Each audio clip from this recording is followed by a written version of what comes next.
recorded live. All right, what's good, everybody? Welcome to another episode of the Boxing Podcast, The Movement. Before we get started, I just want to say big up to all my co-hosts, man, for holding it down. This is our 10th episode, so big up to y'all for being consistent with this and, you know, keeping it interesting for us to be 10 episodes in, and the type of guests we've had on already, special guests. So, you know, just thanks for these special moments that we've done with these shows so far, and it's only just beginning. So big up to my co-hosts. We got Big Cool of Colossal Boxing Talk. What's up? We got Bernard holding it down for Truth and Facts About Boxing. What's good? And we got my man T-Pay, the guy of the guys of Boxing Talk. What's good? What up, fam? All right. I guess we're going to dive into these topics, man. We got some good ones for you this week, you know, as usual. Let's check it out. 1 second.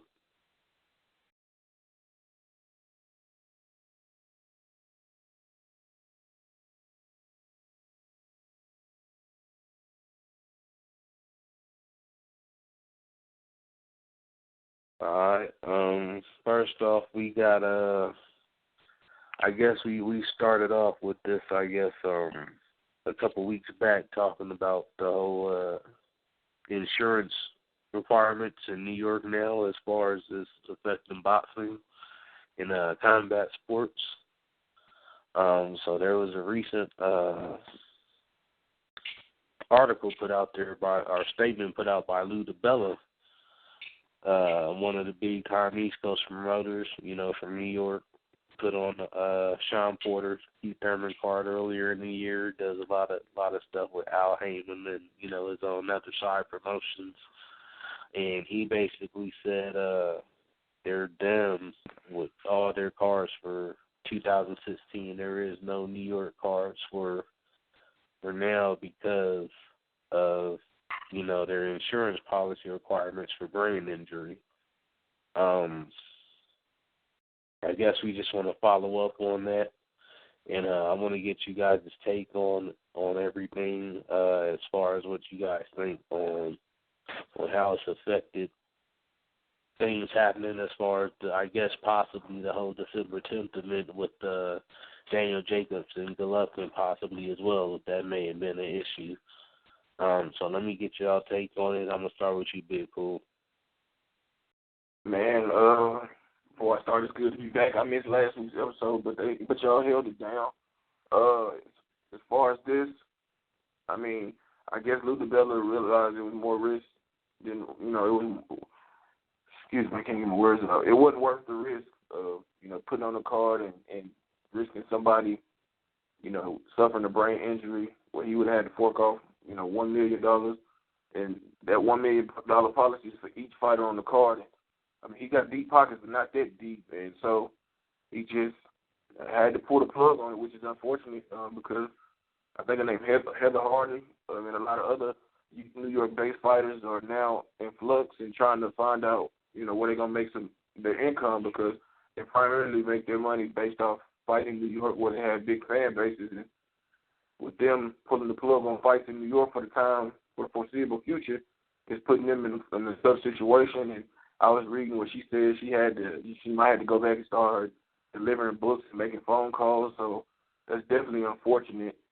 But there's also a chance that they could redo or tweak the policy and allow it, but they don't think it'll be in time. You know, they won't be able to salvage it in time to salvage the dates that they had planned. So hopefully they can get it situated and where these fighters can be back fighting early part of 2017. So I guess it's an unfortunate situation because fighters got families to take care of and bills to pay, and bills don't stop just because, you know, you're out of a job. So hopefully they can get that situated and come to an agreement that makes sense for everybody and that makes everybody comfortable, and we can see these New York-based fighters fight early part of 2017.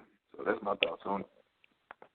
All right, let me put another, I guess, spin on there, and my bad for not mentioning this prior to sending it to you, a big cool. There was a article put out by ESPN just to go into, correlation with what we're talking about right now.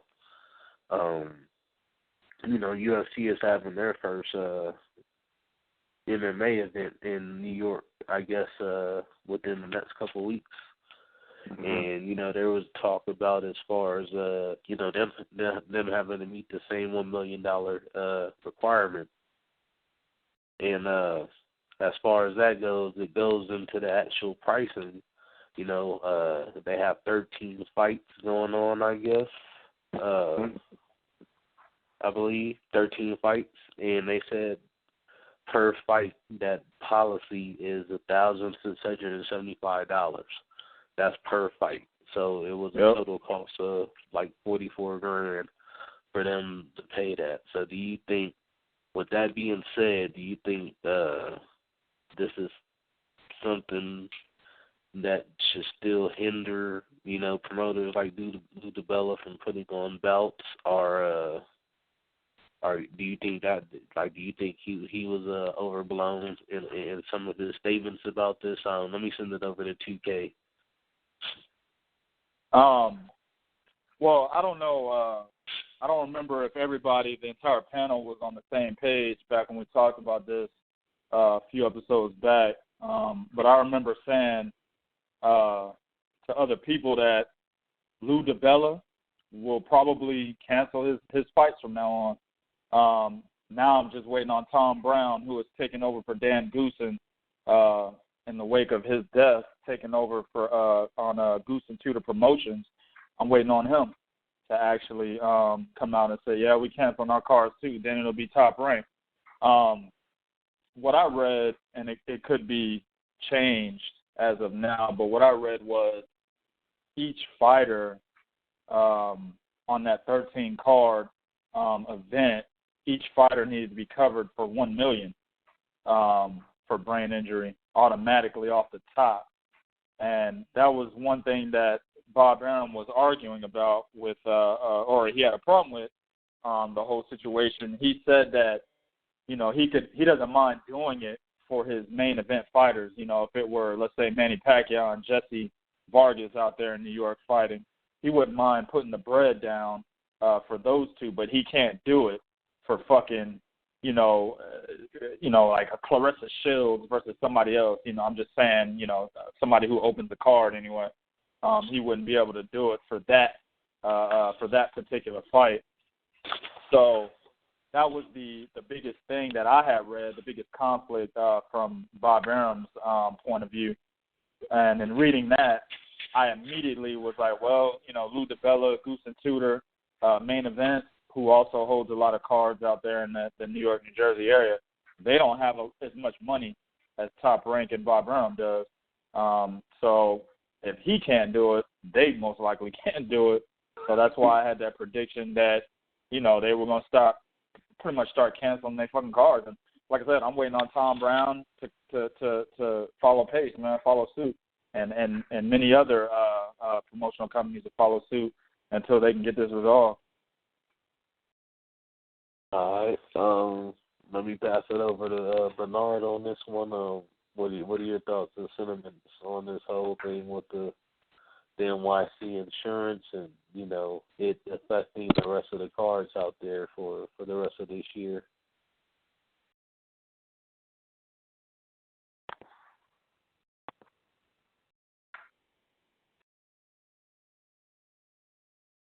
Bernard, are you there?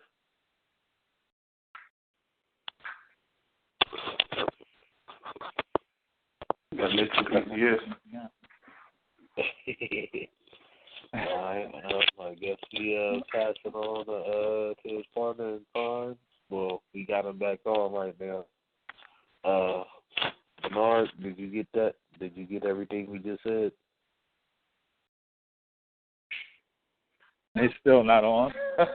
Yeah, he's on. Yeah, he's on. No, I'm back, guys. I don't know if you caught the topic we were talking about as far as everything with the NYC. No. I heard you. I got cut off when you started asking me the question. On the last podcast, not this one, but the one we spoke on this earlier, I spoke had an extensive. When I spoke about it, I spoke a lot on it, but basically. I don't think I kind of coming from a different perspective on this one right now as I'm looking into it. With Lou Dibella and as well as Goosen Promotions, maybe it's time just to make a change and just. I understand New York is the mecca of boxing, but it's probably possibly not started to move since you're dealing with fighters who are trying to make money and it's their living. Maybe you should move to New Jersey area or Connecticut to host your fights, where you ain't got to deal with this $1 million insurance policy. Knowing you can't pay it, people are just going to have to make the drive. Families going to have to support their family members that are fighting on the card and everything. As of right now, that's how I see it. I'm looking at this from perspective. Just go to another state that's close by. Pennsylvania, you can fight in Philly or Pittsburgh, whatever may. You can fight in Boston. I mean, there's a lot of things you could do. Because once they see that, once New York sees that they're losing revenue from boxing, they'll possibly start making the changes then to amend that $1 million insurance policy for the brain injury.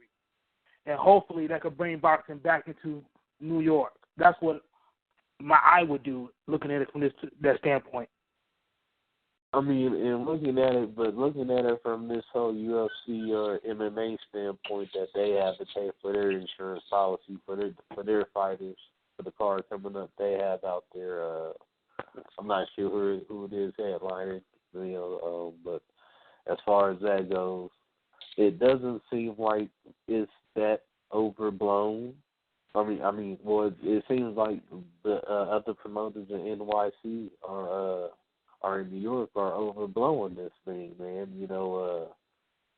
At the end of the day, it was another $45,000 overhead, for UFC to put this on for that specific policy. So I'm like, for the bigger cards, I don't think this will affect boxing. They should be able to still do it. I guess if anything, it may limit the undercards, unfortunately.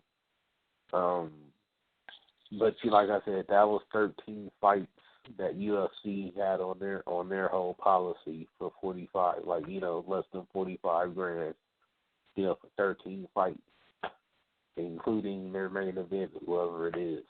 So I'm like, boxing or the promoters out there need to take a look at that. With that being said, let me pass it over to Bogard, him making this fashionably late entrance as usual. Motherfucker, what's good with you, man? Let me get your take on this.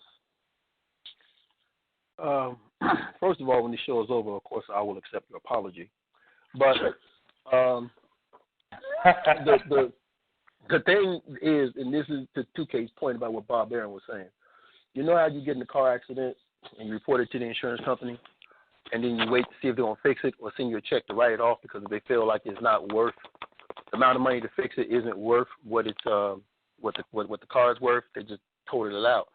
So to Bob Barron's point, main event fights, the bigger name fights, I can see them not having a problem with it. But the problem is you don't have a lot of top-ranked guys. You don't have a lot of top-ranked type promoters in New York doing fights. A lot of these guys are lower, second-tier level promoters promoting these fights.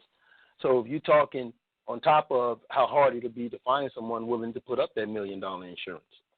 So it's a tricky situation, but I agree with Bernard. If you really want to make some changes to it, then simple. Philly is right there. Jersey is right there. Boston. Put these fights in other locations because the reality is, a lot of people feel like this, they put this in play simply to target maybe not even having boxing in New York anymore because they got to know how hard it is going to be for some of these smaller promotional companies to come up with this kind of money. because for a main event fight, yeah, you put it up. But like you said, the undercard, and most of the reason why you have an undercard is to promote your other fighters. So if you're telling me I got to put up this amount of money just for my undercard, now you're looking at one main event, maybe one undercard, or no undercard, just a straight main event. But then again, these other fighters who normally look at being on the undercard, they miss out. So, I mean, you have a lot of, like you said, Lou Dibella just canceled. And like 2K said, you know, I'm waiting on the people to go for Goosen to cancel. Bob Arum's right now, like, doesn't have anything scheduled in New York. So it could definitely hurt big fights coming there because, again, who's going to want to put up that kind of money, especially if you're talking, you know, if I put on a fight and my take-home isn't going to be what I'm used to it being because I got to put up this insurance money for these fights. I mean, that could change a lot. So we're just going to have to wait and see how it plays out. But until then, you know, I agree with Bernard. You know, take the fights because Philadelphia is not that far. Jersey's not that far. Boston's not that far. So, you know what? You take those fights to those other areas and let's see what happens. Yeah, it's definitely a sad thing, man. Because if you look at it, the Barclays was becoming a mecca of New York boxing. You know, it was restoring, you know, the cards they've had there, especially with the, you know, like the Perrin Porter fight being there earlier in the year. I'm not sure if Frampton and Santa Cruz was in Barclays or not. But, you know, just the fights that have been out there this year that have sold out, Gennady Golovkin as well. The New York needs boxing, you know, beyond just these big main events. Like, it's not going to affect those type of fights per se. But, you know, as far as the small promotions, you know, and the up-and-comers, the prospects out there in New York, the locals, you know, this is definitely going to hurt them as far as their prospects and coming up and, you know, them having to add the travel expenses, the fight in, you know, Jersey and Philadelphia now. So got to keep that in mind as well. With that said, we'll go on to our next topic. It looks like, this one is probably going to stir the pot. So yeah, y'all be prepared on this one. HBO and Top Rank came to an announcement a couple days ago that Terence Crawford will be defending his that 140 titles against John Molina Jr. on December 10th, and I guess this is a fill-in to what was supposed to be the Triple G and Danny Jacobs card in December that was planned for the middleweight title, and this is a replacement bout for that. You know, just to put this interesting spin out there for everybody on the panel to talk about it as well. At the end of the day, you got to think what was done. This is PBC speaking with Top Rank and them coming together on HBO to do a date. So let's keep this in mind as well. Heyman and Bob Arum working together to put this date together. With that said, let me start with 2K on this one.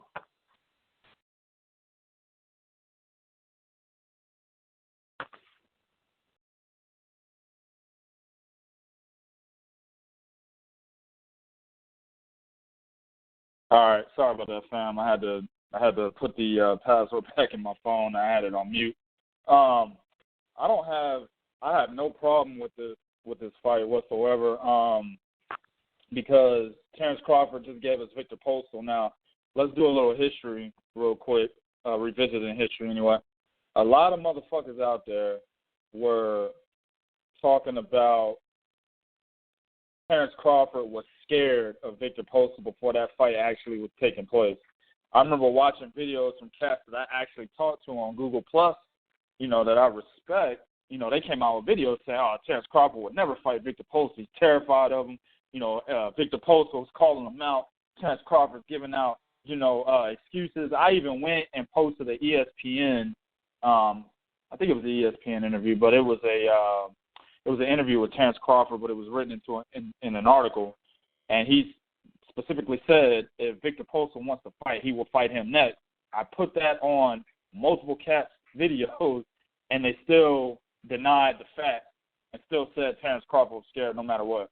Well, even though with him being scared, he still gave us a big fight. So I don't have a problem with him fighting John Molina Jr. next. I mean, John Molina Jr. did beat Ruslan Provodnikov, who was a top 5 fighter in the 140-pound division in his last fight, and he's a former champion, specifically the WBO. So, I mean, a lot of people are like, well, Adrian Broner outboxed the shit out of him. There's no reason, for him to go in there and fight Terence Crawford. Well, there is a small reason. While you're right that Adrian Broner did outbox him, and Terence Crawford is obviously better than Adrian Broner.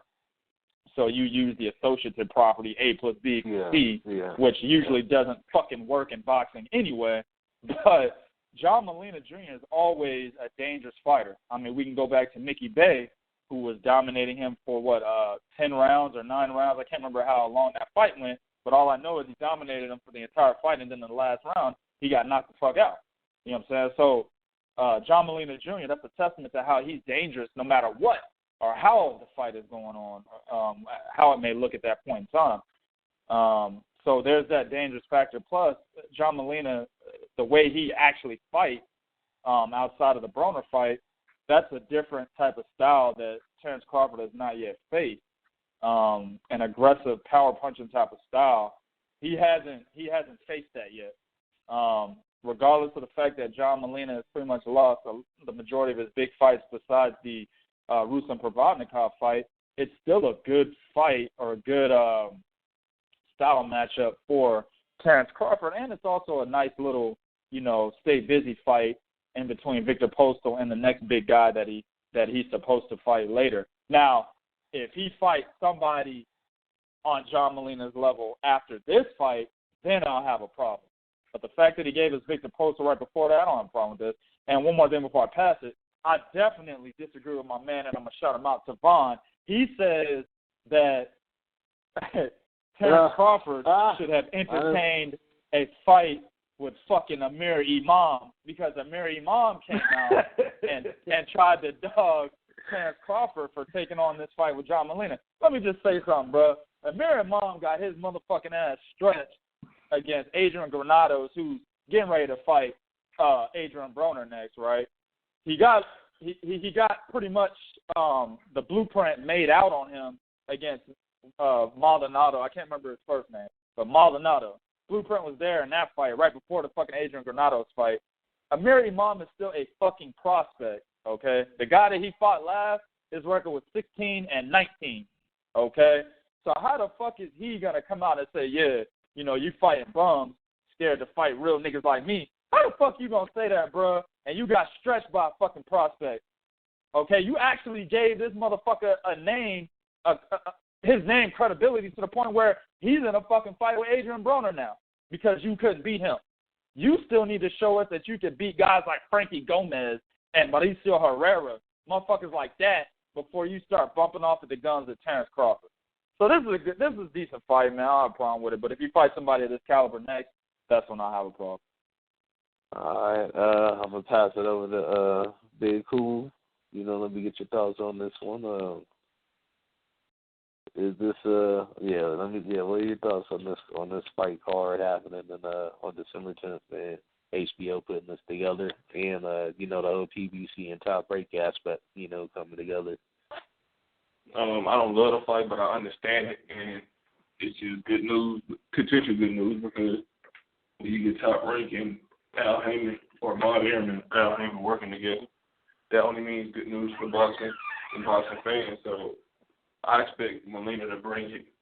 He's going to apply pressure, try to make it an exciting fight, and lose. But, Crawford deserves a fight like this. He did fight Postol and dominate him. So I'm not thrilled with the fight, but I'm not mad at it because I'm focusing on the long-term goal, and that's Al Heyman and working together, producing, great fights that we're used to getting from them a few years back. So I don't have too many thoughts on the fight. It's good fight. It's good to see Bud fighting more because he's young. He needs to be fighting 2 to 3 times a year. You know, I can say he'll win this fight. Hopefully, he fight again. Fight top quality guys in his next era, preferably Felix Diaz. Yeah, you know, that was pretty interesting as well. That was something that, you know, with that being said, the PBC and Top Rank coming together, that Diaz fight was definitely something that was plausible here. I think, you know, especially considering the dates, you know, Diaz had something, you know, that was planning on fighting on December 10th as well and was, you know, interested in entertaining the date with it being open for Crawford now. Let me get Bo's take on this one, man. What do you think about that one not being taken, that fight not taking place instead of what fight not taking place? Felix Diaz instead of John Molina Jr. I forgot about that fight. Damn. Yeah, it would have been. Shut up, nigga. I'm talking. It would have been. It would have been good. Mama, just wait till after the podcast. I'm gonna beat your ass, bro. He's about to give you his address. Y'all, you all listen. Y'all gotta forgive my children. Sometimes they forget their place. But hey, you want his address? Right, it's Wrigley Field. But you gotta, you know, listen. I would have liked to have seen the Felix Diaz fight. I really would have liked to have seen it. It would have been good to see. It would have been another version of him fighting another guy like Gamboa. But the reality is this, though, and I agree with the light-skinned dude that was just talking. The reality is this, that he just got through. Listen, boxing fans are too fucking picky, and they got to cut this shit out. First, we don't see enough of PBC guys fighting top rank guys. Okay, now we got to fight. Now we mad about who he fighting. Then we don't see guys putting stuff on the line. Now you get guys who want to put stuff on the line and who want to be in big fights, and then now we're picky about who it is and the name and all of this. Bottom line is he just got through fighting Victor Poster, okay? It's not like he's picking an opponent that fucking Danny Garcia has picked, okay? Right. It's not like he ain't picked nobody like that. It's John Molina Jr., who came off of a win, who's a known guy, who's doable, and, you know, who can, you know, who we saw change the way he fought when he fought Ruslan Provodnikov. Then we know that he also comes to fight, and you can't count the guy out. So you know, sometimes I think, you know, people look at something so much so that when you finally give them, you know, you always saying, careful what you wish for. When you finally give them what they want, you know, they're always going to have something to say. And sometimes in boxing, we just have to understand, listen, no matter what you do, you're going to have something to say, because how can you tell me he's scared of Victor Postal, which that was the same thing everybody's saying about Danny Garcia. So he's scared of Victor Postal. He fights him and beat him. Now you complaining about, now that he didn't beat him, he can't get no credit for not only just beating him. Now we tripping about who he's fighting next. Come on, man. I mean, you know, bottom line is, regardless of how you feel about it, it is still a good fight. John Molina is still an active body. Nobody has been able to just run over John Molina. He, you know, he gives you a good fight. He comes to fight, and it's PBC versus Top Rank, which is what we all asked for. And again, I'm gonna point this out. I hate to say it. It's not like he's picking a motherfucker that Danny Garcia is picking. Okay. And as far as that Emir Imam thing, I saw that thing too, and I just glanced over that. I was just like, Tavon lost his fucking mind. But I was in a long ass debate with him over that shit. Yeah. You know what? I'm glad I didn't see the shit, man. Cause young master got some. Yeah, he got a Taylor like beating put on him by Grenada. Like, you know, and here's the thing. I get that Iman is a name, okay, but see the thing of it is in boxing is outside of the fact that we want to see competitive fights, but we want to see fights that we know are also good fights. I have, and I hate to say this, but let's be realistic. Who in here think Crawford would have any problem with Imam after we saw B-level Granados beat him? He just be an elite level fighter. Right, he just be an elite level fighter in Postal. So who really, but I mean, at the end of the I got day, the I tweet like right this here. fight, though. You got, I got the tweet right here. I'll read it off. I mean, Yeah, well, that was yeah, something I had mentioned in another one of our shows, though, that I would be interested in seeing Crawford against Granados, personally, just because of the type of style. Right. He hasn't seen anyone like that stylistically, at least from what I have seen in his fights. He may have seen it in his earlier prospect days. You never know. But Granados presents a whole different style that we haven't seen him against, as far as like the high pressure Marcos Maidana high output guy. And that's something I would be interested in seeing Crawford against, just to see it stylistically, personally. So I still stand by that. As far as that goes, the Molina fight's not that bad. They could have been a worse opponent, like Bo said. As far as look at who is Danny Garcia's fighting next weekend. Basically the undercard is carrying the main event. It could have been Sam Eggington. That's who Danny Garcia tried to fight. That motherfucker's at 140. Or Wolverine stuntman, the same dude Billy Hart Saunders has picked. Come on, man. Peanut butter hand man. Yep. So, I wasn't necessarily thrilled with it, just because of how Molina lost the Broner, and I'm like, okay, I could, like TK said, I could see this being a whitewash the same way. So, just thinking like that, off that, I was like, okay, I wasn't too thrilled with the fight either. But, it's still a quality fight for Crawford, stay busy fight, which I think this essentially is for him. I ain't mad at him getting some bread in his pocket, some food change, and defending in his hometown either. That said, let's take it on to our next topic. There's been an announcement, a pretty nice fight at 175, I must say. I'm not sure what they call these guys, if they're prospects or if they're actually, contenders at the contenders. Okay, we can say they're both contenders right now. 175 is looking interesting, with the latter part of the fights this year coming up in that division, and one of them that was announced for December of this year, December 16th, Golden Boys putting on Vyacheslav Shabranskyy against Sullivan Barrera, which I think is I'm pretty excited for this fight, honestly. I think it's an excellent matchup. With that said, let me go ahead and get started. Who I got to go to first on this goddamn Cuba Loca. So let me get your take on this fight going on with your boy Sullivan Barrera, Cuban boxing school, and Shabranskyy. First off, let me just say, a todos mis compañeros de escucharme, por favor, olvidarme porque yo tengo grosso mucho de mi país, pero yo necesito hablar la verdad.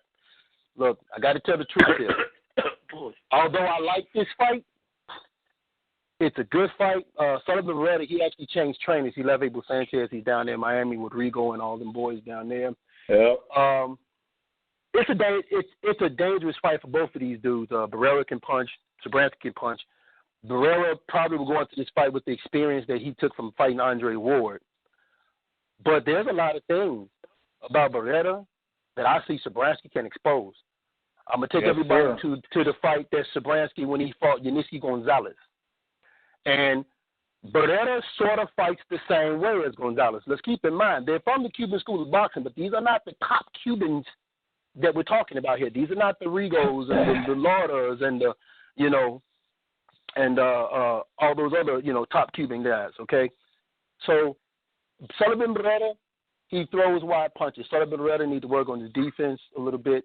He's not the fleetest of foot. You can outbox Sullivan Barrera, which Shabranskyy can do. Shabranskyy has a chin. So Barrera sort of depends on his power a little bit too much, and he admires his work. He throws looping punches instead of straight punches. He doesn't go to the body enough. Sometimes he stands a little bit too upright. Now you watch Shabranskyy against against Gonzalez, which was a testimony fight. Gonzalez was hitting him, but he was hitting him he was countering him. He was hitting him in between exchanges. He was throwing straighter punches adverse to Gonzalez's looping punches. Okay, when he made Gonzalez miss, he was making him pay. So there are things about Barrera that Shabranskyy can exploit, and I kind of see. And again, I'm going against the grain here. I see Shabranskyy winning this fight. Okay, I do understand Sullivan Barrera. Like I said, he fought Andre Ward, so maybe he might take that experience in him. But the thing that I didn't like about when he fought Ward, after Ward knocked him down, you saw a change in Sullivan Barrera's complete attitude. His whole mindset changed after Ward knocked him down. So I have to question his mental state of mind as well. So this is a good fight. I'm leaning towards Shabranskyy 60-40. I like this fight, but to me, the winner of this fight can go on and do some even bigger things in the light heavyweight division because, again, like you said, these are two contenders, two hard-hitting contenders, and they're young. So I like it, but to me, this could be trouble for Sullivan Barrera. All right. With that said, I guess I want to pass it on and get TK's perspective, to get his counter analysis, if there's any counter to it, or, it could be an agreement, so let me get your take on this fight happening. Yeah, first of all, I wanna congratulate my protege, Bo. He looked up to me, and his first his first official fight breakdown, it was decent, you know what I'm saying? But you got a little bit more to learn, brother. But I do agree with my man though, by the way. Very good breakdown. Shabranskyy, man, that's pretty much what he is. He's a very good boxer. When I started watching him against Uniesky Gonzalez, the first thing I noticed was, man, this dude is the 175-pound version of Dmitry Pirog.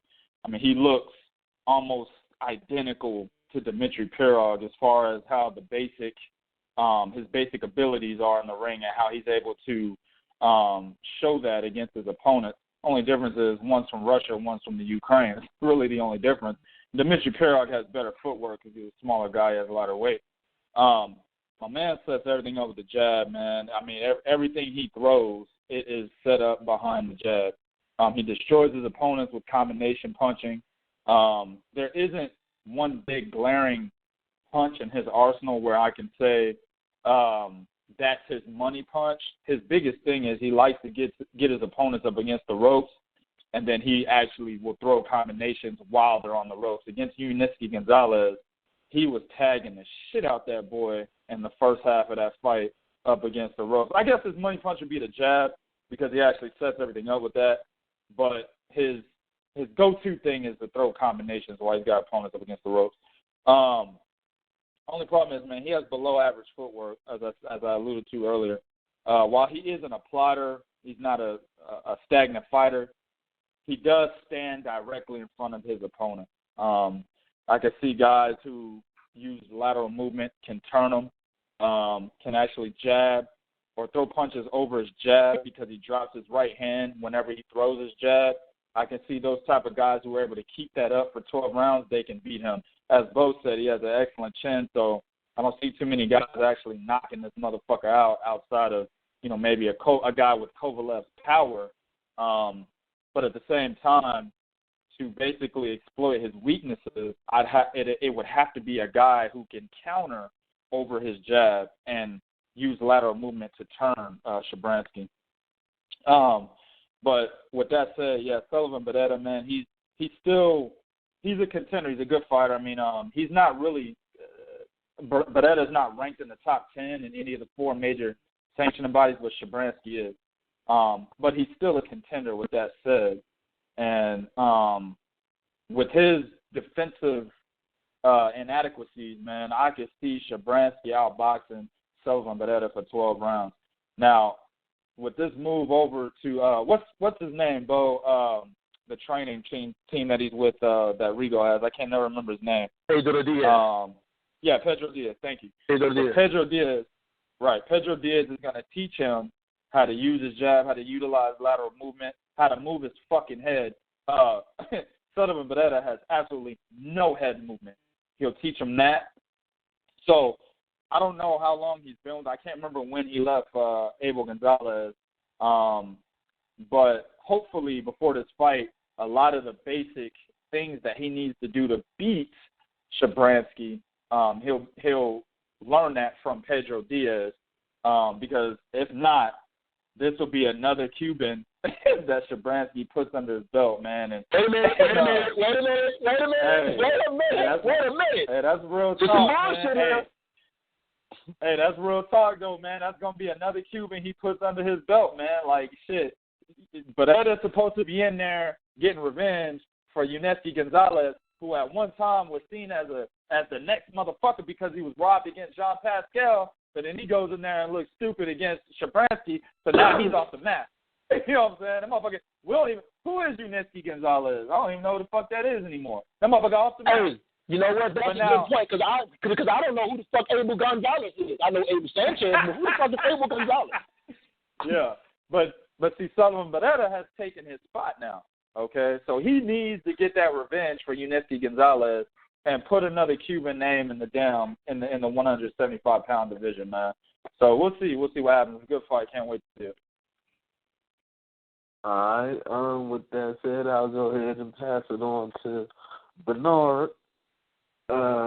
What's your thoughts on this fight, brother? You know, in a crowded, a 175 division that has some interesting fights that can be made, this is definitely a good one. Let me get your take on what this fight means as far as placement and how do they stack against, you know, the top echelon guys after this fight. Let me get your take on that, Bernard.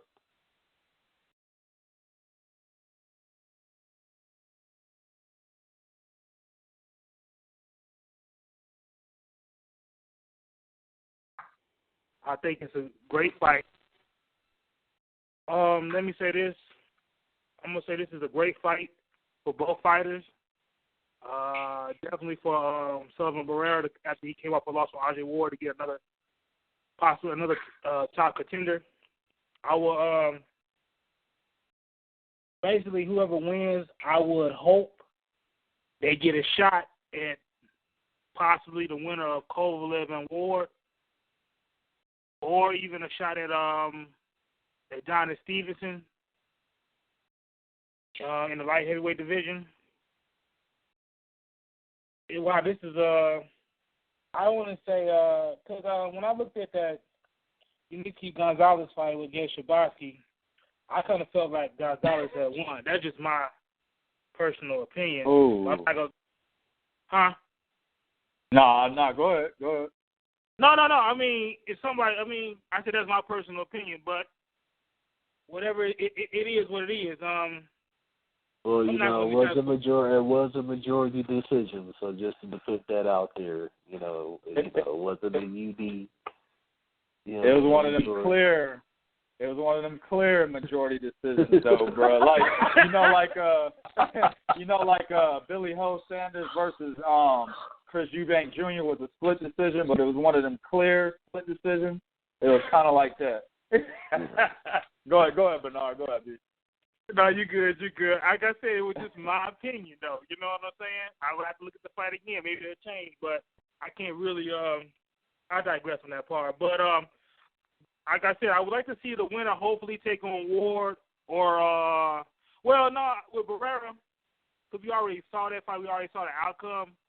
I would like to see Barrera possibly get another shot, get another top contender before hitting against the winner of Ward and Kovalev. But if Shabranskyy wins, hopefully he gets a shot at whoever is the light heavyweight champion. That's my take on it.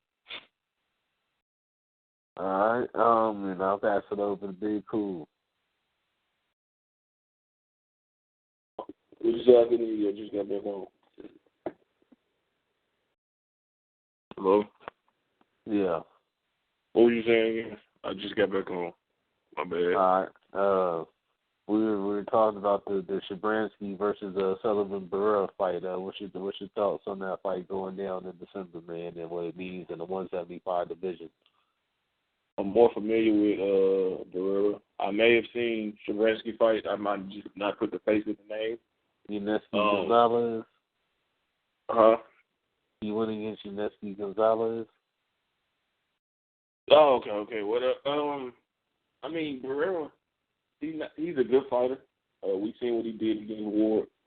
But I don't know. I can't really get too much thought on this because, like I said, I haven't seen Shabranskyy fight too much, and I don't want to make myself sound like an asshole. But I have to go look at film on Shabranskyy and more of Barrera. But based off what I've seen, just knowing that Barrera fought Ward, I think that he will have to have learned something in that fight to just give him a slight edge, just due to the experience. But TK said that Shabranskyy beat Gonzalez, which is also a guy who's highly rated coming out of the amateur. So, I mean, I figured it'd be a 50-50 fight. So, those are just my brief thoughts on it.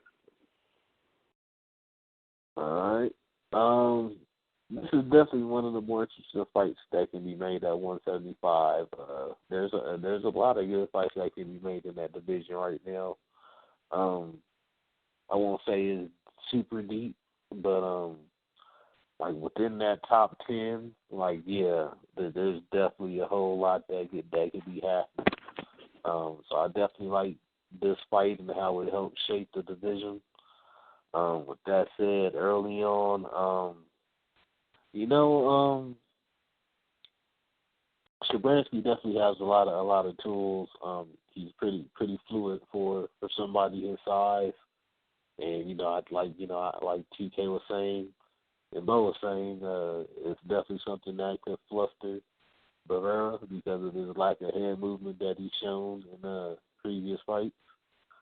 But it'll be interesting to see. Like you said, the Barrera's with a new team. I don't think one camp is enough to change, certain habits. It has to become repetitive, and he's only been in. This is his first camp with. I'm not sure if this Pedro Diaz or Derek Santos, but I know he's definitely based on somebody out of Florida now. With that said, it's definitely a good fight, a good bounce-back fight. Barrera wanted something big and was saying he was being avoided since Ward. So, now he's going again against somebody that's a top prospect, both with the same pretty much 17 wins in their career. Barrera's a couple years older. Definitely interesting fight to close out the year, man. So I'm definitely not mad at it at all. Big up on this fight. Let's go to our next topic. I want to get everybody's critique on basically a statement that's being put out there by a lot of, I won't say it's been put out by boxing media. It has been some of the mainstream boxing media, but now it was actually put out there again by a promoter recently, Oscar De La Hoya, saying 2016 has been a dismal year for boxing. And he pretty much went on to say that, they're doing, promoters in general are doing a bad job of not getting guys' names out there. They're not doing a good job of promoting these guys. And, I guess, I don't know if that was him admitting failure. But, he went on to state, I guess it could have been seen as a ploy for him to talk about Triple G and Canelo next year as well. But, with that being said, let me go ahead and pass it on to my panel.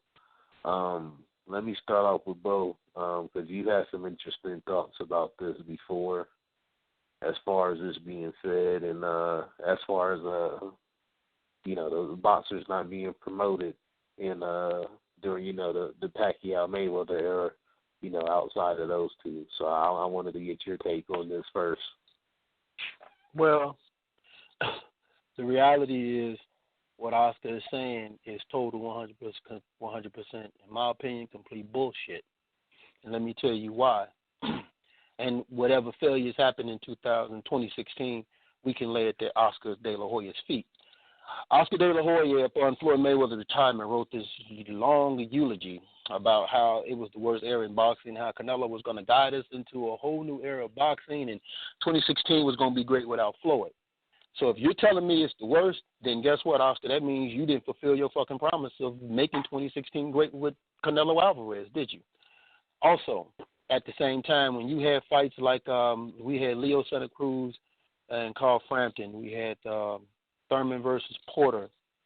We had a lot of good fights. We just saw Robert Easton Jr. take on Richard Coleman. We got fights. We got a fight coming up right now with Andre Ward and Kovalev. Okay. Then now we just got the December 10th card. There was a lot of good fights that took place. Now, if one wants to make the argument, okay, well, we didn't see a lot of the bigger name fights, like Miguel Cotto didn't fight this year, Marquez didn't fight this year, Timothy. I think Timothy Bradley and Manny Pacquiao happened earlier this year. So for Oscar De La Hoya to say 2016 was the worst year, that rubbed me and bugged me the wrong way. The problem was, did we see the fight we wanted to see?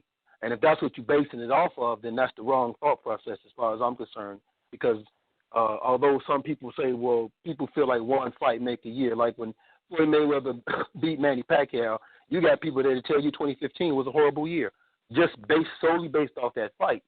So I didn't like the statement that Oscar De La Hoya made. I don't like the fact that you have other people going along with that, because the reality is, if you look at a lot of guys we never heard of, a lot of fights that took place with guys that we probably, wouldn't have been able to talk about, that wasn't getting shine. I'm going to say this again. I say it all the time. A lot of these guys weren't getting no shine on HBO, okay? So during the Floyd Mayweather Manny Pacquiao era, instead of these guys being promoted and getting their shine, we was focused on one fight. So a lot of guys got left out in the cold. Well, this year in 2016, like we said, you got Robert Hurd. We seen Robert Hurd coming of age. We saw Robert Easton Jr. come of age. Okay, Granados, coming of age. Oscar Valdez coming of age. Jessie Vargas coming of age. So you got a lot of Charlo brothers. So you got a lot of guys that's getting some shine, and we've seen them come through, and we're seeing what they made of. So to me, 2016 wasn't a bad year. 2016 was it a great year? No, but it was a decent year. It's not one where I can look at it and say, oh, it was horrible. No. And then we still got more fights to go. So it was a bad comment. But if Oscar De La Hoya feels that way, again, I'm laying it at your feet, because you told all of us last year, September, October, that was going to change under your helm and reign with Canelo Alvarez, and it didn't. So if that's how you feel, that means you didn't fulfill your promise. So as far as him saying, hey, get these guys out there, let's get these guys promoted and all these things, let's keep one thing in mind. A lot of fighters, like Andre Ward fought Sullivan Barrera, ESPN didn't even cover that damn fight. Okay? You got a lot of fights that we know personally from talking about them, that a lot of these, if it wasn't for social media, nobody would be talking about it. Because a lot of fights that we're talking about didn't get covered by some of the more mainstream media type guys. Because the mainstream media guys are only interested in one or two freaking names. Okay? So if you want to tell me, oh, well, they're not being promoted right or things of that nature, okay, fine. But who's at fault for them not being promoted right? Because, again, when Thurman versus Porter took place, okay, I got all my information from mainstream media. All right, ESPN, as little as they wanted to, cover as little about certain fights as they want to cover, along with a lot of other major media outlets. So, I disagree totally 100%. But again, if Oscar feels that way, then it's your fault, because the fight everybody wanted to see, you didn't let happen on 2 occasions. Let me get your opinion on this, Big Cool. How do you feel about Oscar piggybacking off of what some of the mainstream media guys have been putting out there? Because, I haven't heard of an actual inside boxing guy say this until now with Oscar. It's only been something I've seen as far as media outlet guys putting it out there, mainstream dudes. So let me get your take on that. Well, what do you think about Oscar piggybacking on that shit? What's your thoughts on that? It's just Oscar being Oscar. Oscar's always been annoying. He's just talking out his ass. I mean, he might be jealous because he doesn't have the fighters he once had when he was working with Al Heyman and Richard Schaefer. And he also is to blame if it's so bad. Why not just make Triple G Canelo this year? You know what I'm saying? Or at least put Canelo in fights that's competitive, not fighting Amir Khan and then fighting Liam Smith. I mean, trying to work with Al Heyman to match up some of your fighters with his fighters. So Oscar just talking, and just trying to play both sides of the fence.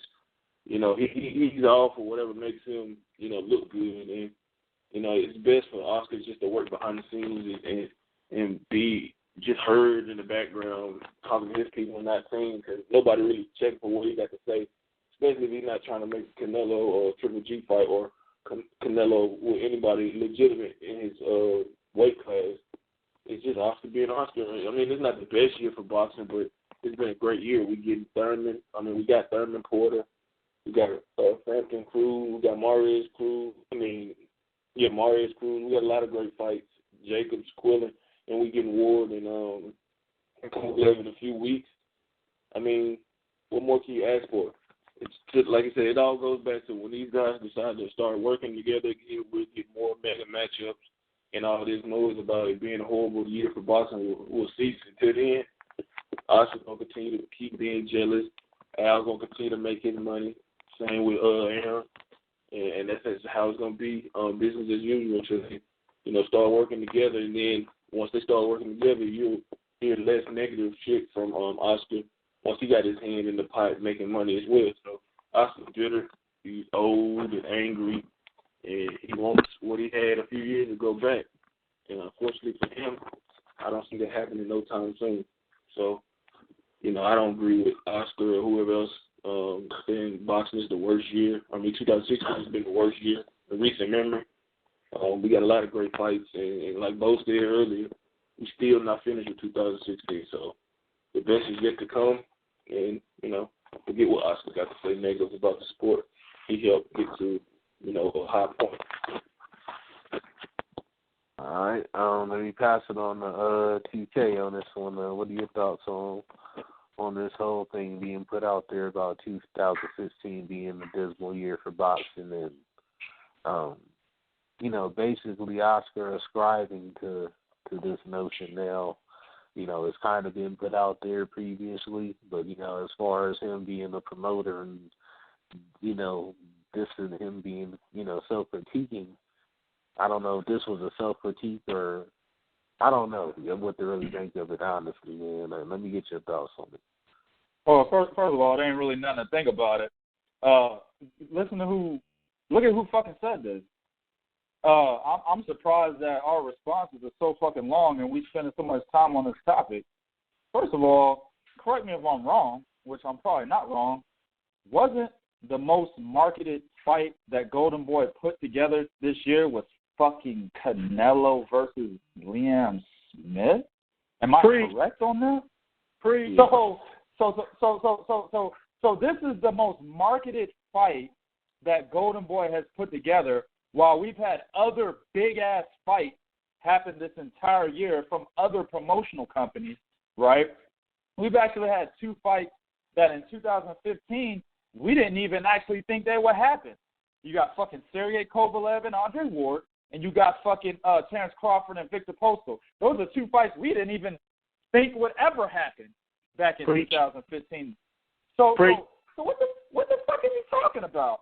If this guy had put together some big fight in 2016 from the perspective of the fan base, and then he came out and said, "No, I appreciate y'all's support, but I think this is a down year for boxing." Okay, then his word will be credible.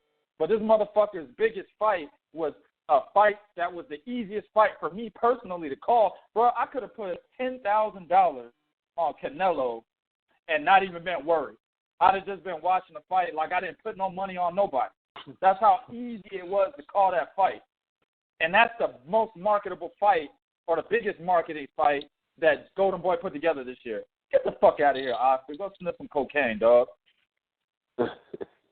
Damn. Yeah. That's a cold-blooded on that one, man. Let the church say, man. Yeah. I ain't saying none of that. We're gonna go ahead and pass it over to Bernard to get his take on this whole situation and why you think the media has put that out there, man. Like, why is it that they've actually tried to play on and harp on this and make this? You know what? I actually was going to speak on this. I'm going to speak on this later on in the final blow. Because I got a lot of things to say. Okay, cool. So but I will say definitely, this, I understand if you want to reserve. So yeah, but I want to say one thing. Worst promoter of the year should go to Oscar De La Hoya and go to Boy Promotions. That's all I want. Swan. Mind you, they are putting on the Shabranskyy and Barrera fight. So that's probably their best fight this year, in my opinion. But that's not their most. That's not their most market. Hold on, brother. That's not their most marketed fight, though. No, but that's their best matchup. That's their best matchup right. this year. I'm just saying that I mean, I want to say this, and I mean, I'm just asking a question because I thought their most marketed fight was the Amir Khan, the Canelo fight. I thought that was the most. That's true. Fight. That's true. That's what I said. Correct me if I'm wrong. So, sorry. Amir Khan, Canelo, a fucking fight that all of us knew what the outcome was going to be again. Okay. True. In a fight where your top guy was waiting to land one goddamn punch. And he landed it. Exactly. Lights out. But Swan, I can answer that question you said. Basically, the reason why the media put this shit out there is because this was one of Al Heyman's biggest years. And they're sitting there trying to the mainstream media has been trying to make Al Heyman look like he is a gimmick in the sport of boxing ever since he fucking started, okay? So anything good he does, the mainstream media is the first motherfuckers in line to sit there and try to slam what he has done to make him look bad. That's why they're talking about this shit. And they're giving Oscar De La Hoya, a guy who ain't really done shit in the year of 2016, credibility because it makes Al Heyman look bad.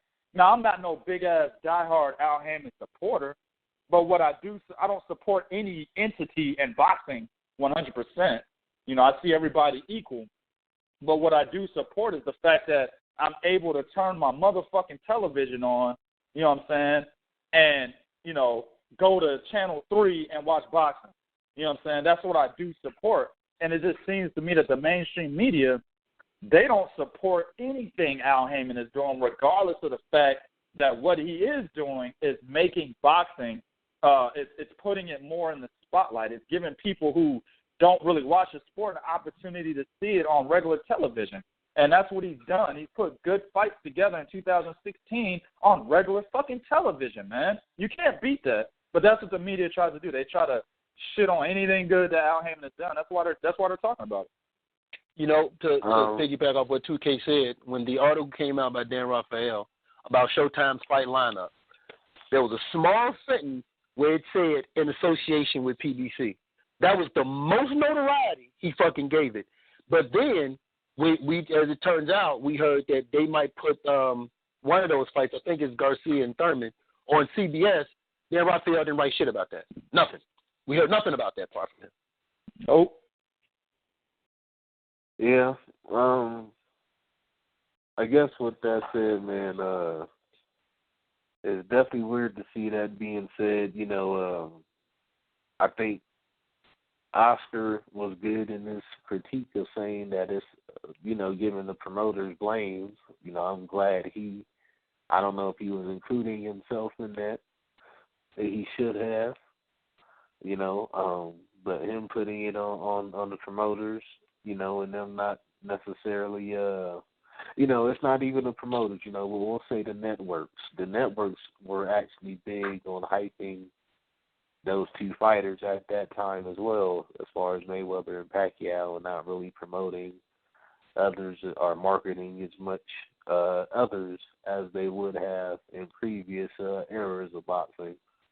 So, you know, I think one thing that media needs to be responsible in doing, these mainstream guys were saying 2016 has been a dismal year. You need to put out the full spectrum of why. You know, it hasn't been because of your disdain for PBC and their activity of 2016.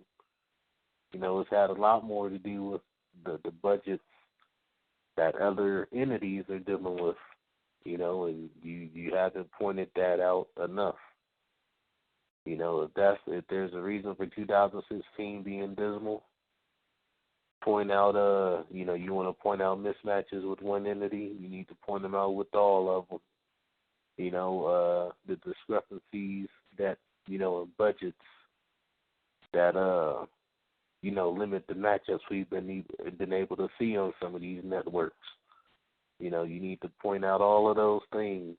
And, you know, I guess that's one of the reasons why I got into what we're doing.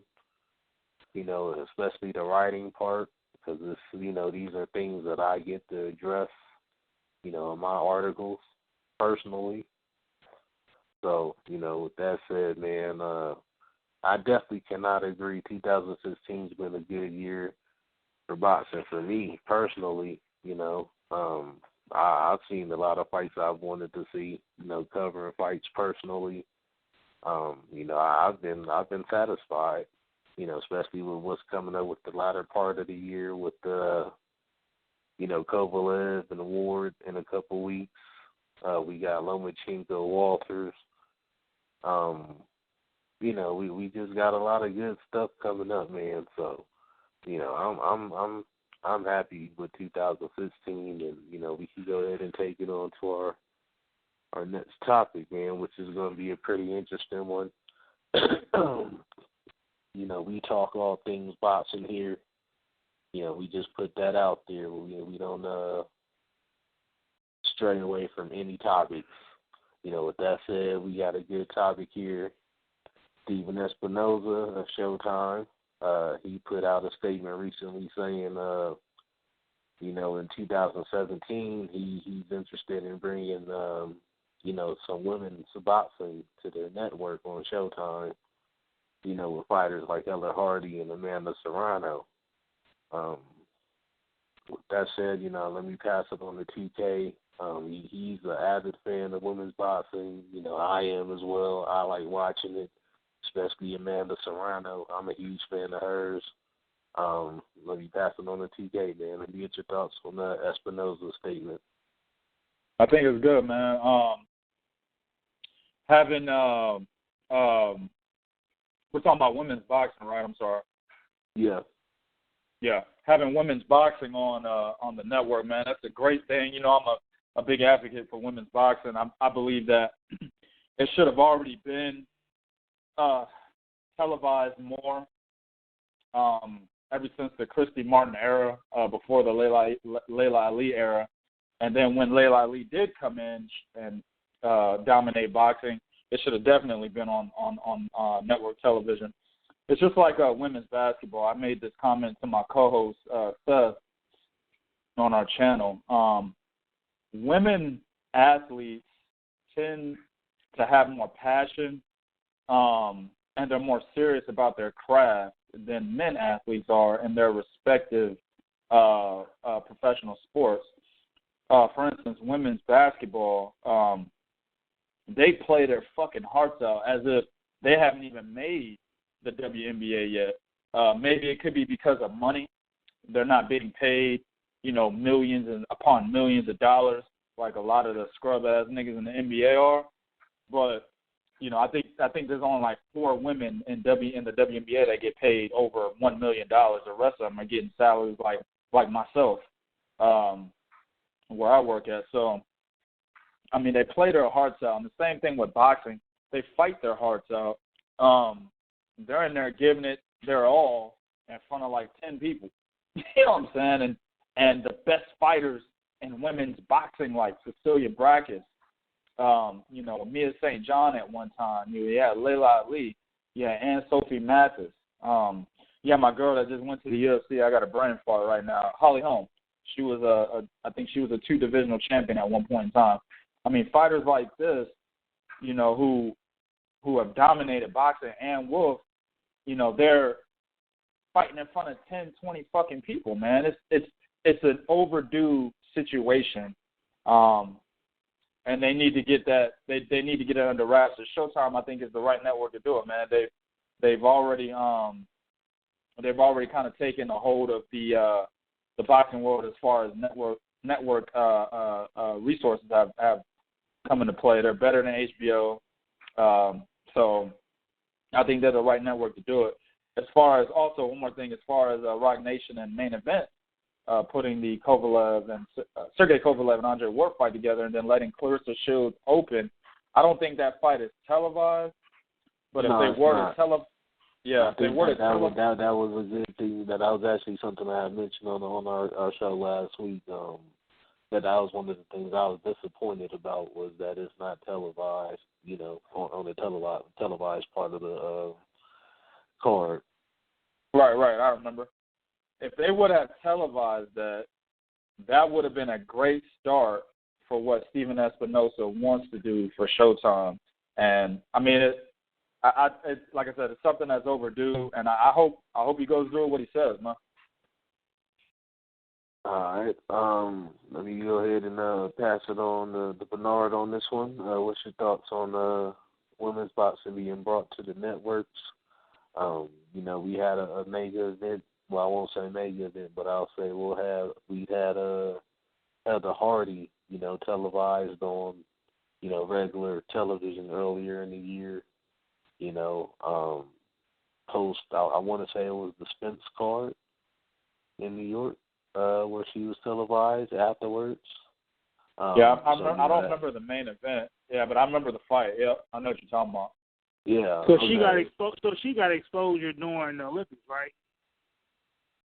Heather Hardy, no. She's been on a couple of PVC cards. I seen her at the Sean Porter and Keith Thurman fight. She fought on that card as well, against one of my homegirls out here from Denver, Christy Simmons. I watched that fight personally. Okay. But Hardy's been promoted by Lou Dibella pretty hard. Probably one of the bigger names up and coming, or I guess prospects coming up in women's boxing. Not a titleist yet, but she's definitely well promoted with Lou Dibella right now. And she has the potential to become a titleist. I think it's a great thing, more exposure for those that, like me, I'm not really familiar with all the female boxers. I'm hearing names here and there, so I got to go back and do my research, which I had no problem doing. But I think it's a great thing because I support all things boxing. Women boxing is good for the sport. It's a good thing. You know what? I'm going to say this. For those young girls that like boxing and up and coming, they'll get to see potential female role models they can look up to if they decide to go into the sport as well. So I think that's a great thing in that aspect. The exposure, of course, Showtime, I think it's a good thing for them. That brings possibly bring more fans to their channel as well. And with that being said, it's nothing else, man. I can't think of nothing else. I think it's a great thing, though. Yeah, I'm definitely glad you brought up that point as well about as far as bringing some new fans. Women's fans are huge. They're huge fans in MMA. So actually televising women's boxing, you may bring in their segment or that sector into the fan base a little bit more. I want to get your partner. I want to go ahead, Bernard. And I want to say something else. I apologize for this. If you understand, Steven Espinoza does work with Showtime, but let's not forget, Showtime is on the Viacom that also, which is the owner of CBS as well. So there's a possible chance if that women's boxing may be on CBS as well. Pretty much, I would say possibly after the football season. But let's look to see that because it's being brought on Showtime right now. Let's see if it's going to move to another network as well as CBS. So I think that's a good thing we can look forward to as well. All right. You also brought up another point as well about women having role models or little girls having role models as far as boxing. I wanted to get your partner in crime's perspective on this because he has a young daughter himself that's taking a keen interest and liking to the sport of boxing. So I know you probably have some interesting thoughts on as far as what Espinoza said with bringing that onto the networks. Man, I think it's a great idea. Listen, and 2K said it earlier, the future of women boxing, is something that we all have been waiting to see come up and arise. During the Christy Martin era, although it was good for women's boxing, but if it wasn't Christy Martin, then nobody else, got no shine. Same thing with Layla Ali. Nobody else got no shine. I'm hoping that Shields can change all that because, Cecilia Brackett, like I said, she fought in her home country. 9,000 people came out to watch her. She put on a great show. And from that, we should have been something should have been done to where people can look at it and say, man, listen, this woman just set a record. Over in MMA, you got women fighting over MMA is being main evented in some cases, and some of them are being right up underneath the undercard as co-main events. How come boxing, isn't doing something like that? So I definitely think it's a good move. The future of boxing, of course, is my daughter, but I definitely think it's a good move. My daughter has been influenced by that. By the way, we sat and we watched Cecilia Brackett's. We watched Andre Ward. She actually went to the Andre Ward fight when he fought Sullivan Barrera. We watched the Olympics together. So you have the chance and opportunity to really make an impression on younger generation type people. And 2K says something that's very, very good also. The thing about women athletes, they are fundamentally sound. They are more fundamentally sound sometimes than men. When I watch the WNBA, they do a basic bounce pass. They don't try to get all fancy and all of that stuff. And it goes wrong. They stay fundamentally sound. Look at their shooting, their outside shooting percentages compared to men in the NBA. Not just that. Look at their pick and roll. Their pick and roll is perfect. They get perfect pick and roll. They create space very, very beautifully. Then you watch fighters like you said. You watch Clarissa Shields. You watch Cecilia Brackett. When Cecilia, like we said, the Cecilia Brackett that fought Mathis, even though she was aggressive, but she was so effectively aggressive that she was able to do something we never saw her do and still be dominant doing it. Like we saw a different game plan of her, but she sticks to the basic. Holly Holmes, when she beat Ronda Rousey, she beat Ronda Rousey doing basic stuff, moving, throwing the jab, picking her off, moving, throwing the jab, picking her off, moving. So women athletes are fundamentally sound. So I like it. It's a good move. The problem that I think women boxing is going to have is in today's world we have bloodthirsty type fighters who want to see these knockouts, and it's a shame that a woman like Ann Wolfe isn't around today because that's what she was doing. Oh my God! Yeah, it's right. Yep. What? I definitely agree with Bo as far as the women being real fundamentally sound. Like I take it back to, the early days of women's boxing. Like, you look at Christy Martin, like her combinations were off the fucking hook. You know what I'm saying? One of my favorite women's boxers earlier, in early times was Chris Bird's sister. Right? Yeah, like you see her, like she was fucking. She was an awesome inside pocket fighter. Yeah, she was an inside pocket fighter like nothing I've ever seen. You know, that's what I see in Claressa Shields. And as far as the division, you know, she's going to be in middleweight. She definitely has the ability to bring that kind of, you know, that look to this era of women's boxing. You know, like I said, Amanda Serrano, 4-division champion in women's boxing. Right. You know, Cecilia Bracken, Shania Johnson. You know, don't forget Shania Johnson. Yeah. You know, we got Ronika Jeffrey. You know, we got a lot of good women's boxers out there. Very good technically. So I'm definitely glad Steven Espinoza is putting this out there.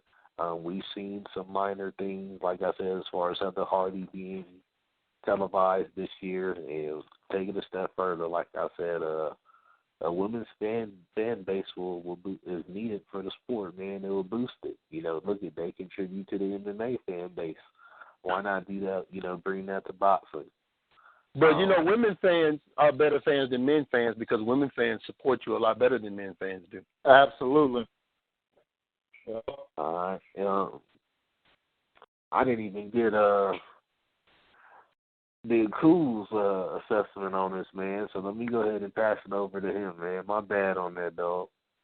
Oh, you good. I'm not a big follower of women's boxing, but I am glad that this is happening. They should definitely get their right to be spotlighted on Showtime to show their talent. I watched the, of course, Layla Ali and Wolf fight. But like I said, I don't follow women's boxing like that, but I definitely think that this is a great idea and hopefully come to fruition from Steven Espinoza and Showtime to get the female fighters a platform to showcase their skill. Because there are a lot of talented, female fighters out there. Claressa Shields, I'm excited about her pro debut, and a little over 2 weeks on the undercard of Colette Award, and I think that it can usher in the fans, especially the female fans, the hardcore female boxing fans, to have somebody to look up to as a Claressa Shields or Cecilia Vargas and the other fighters that was named. But I think it's a great idea at Showtime trying to make power moves with the women, which is great. Yeah, that Shields fight is definitely something that they should have televised on that card. Like I said, that's something I'm not really happy about, that they're not televising her fight. She really needs to have that spotlight to showcase her skills. Like, her skill set, like I said, like you guys are saying, women's are fundamentally sound.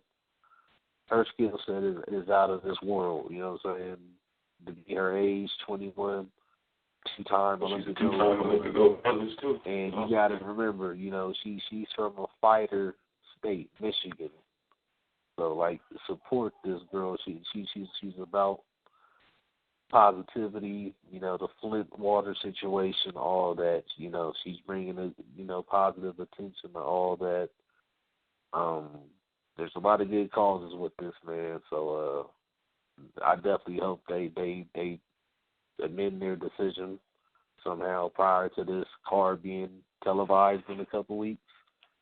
And definitely, a 4-round bout, is going to be exciting with her skill set. So definitely go that extra round and make it a card to remember, man, because, outside of the main event, nothing really to talk about on that card. So go that extra mile. Hey, not to cut you off, who was her promoter?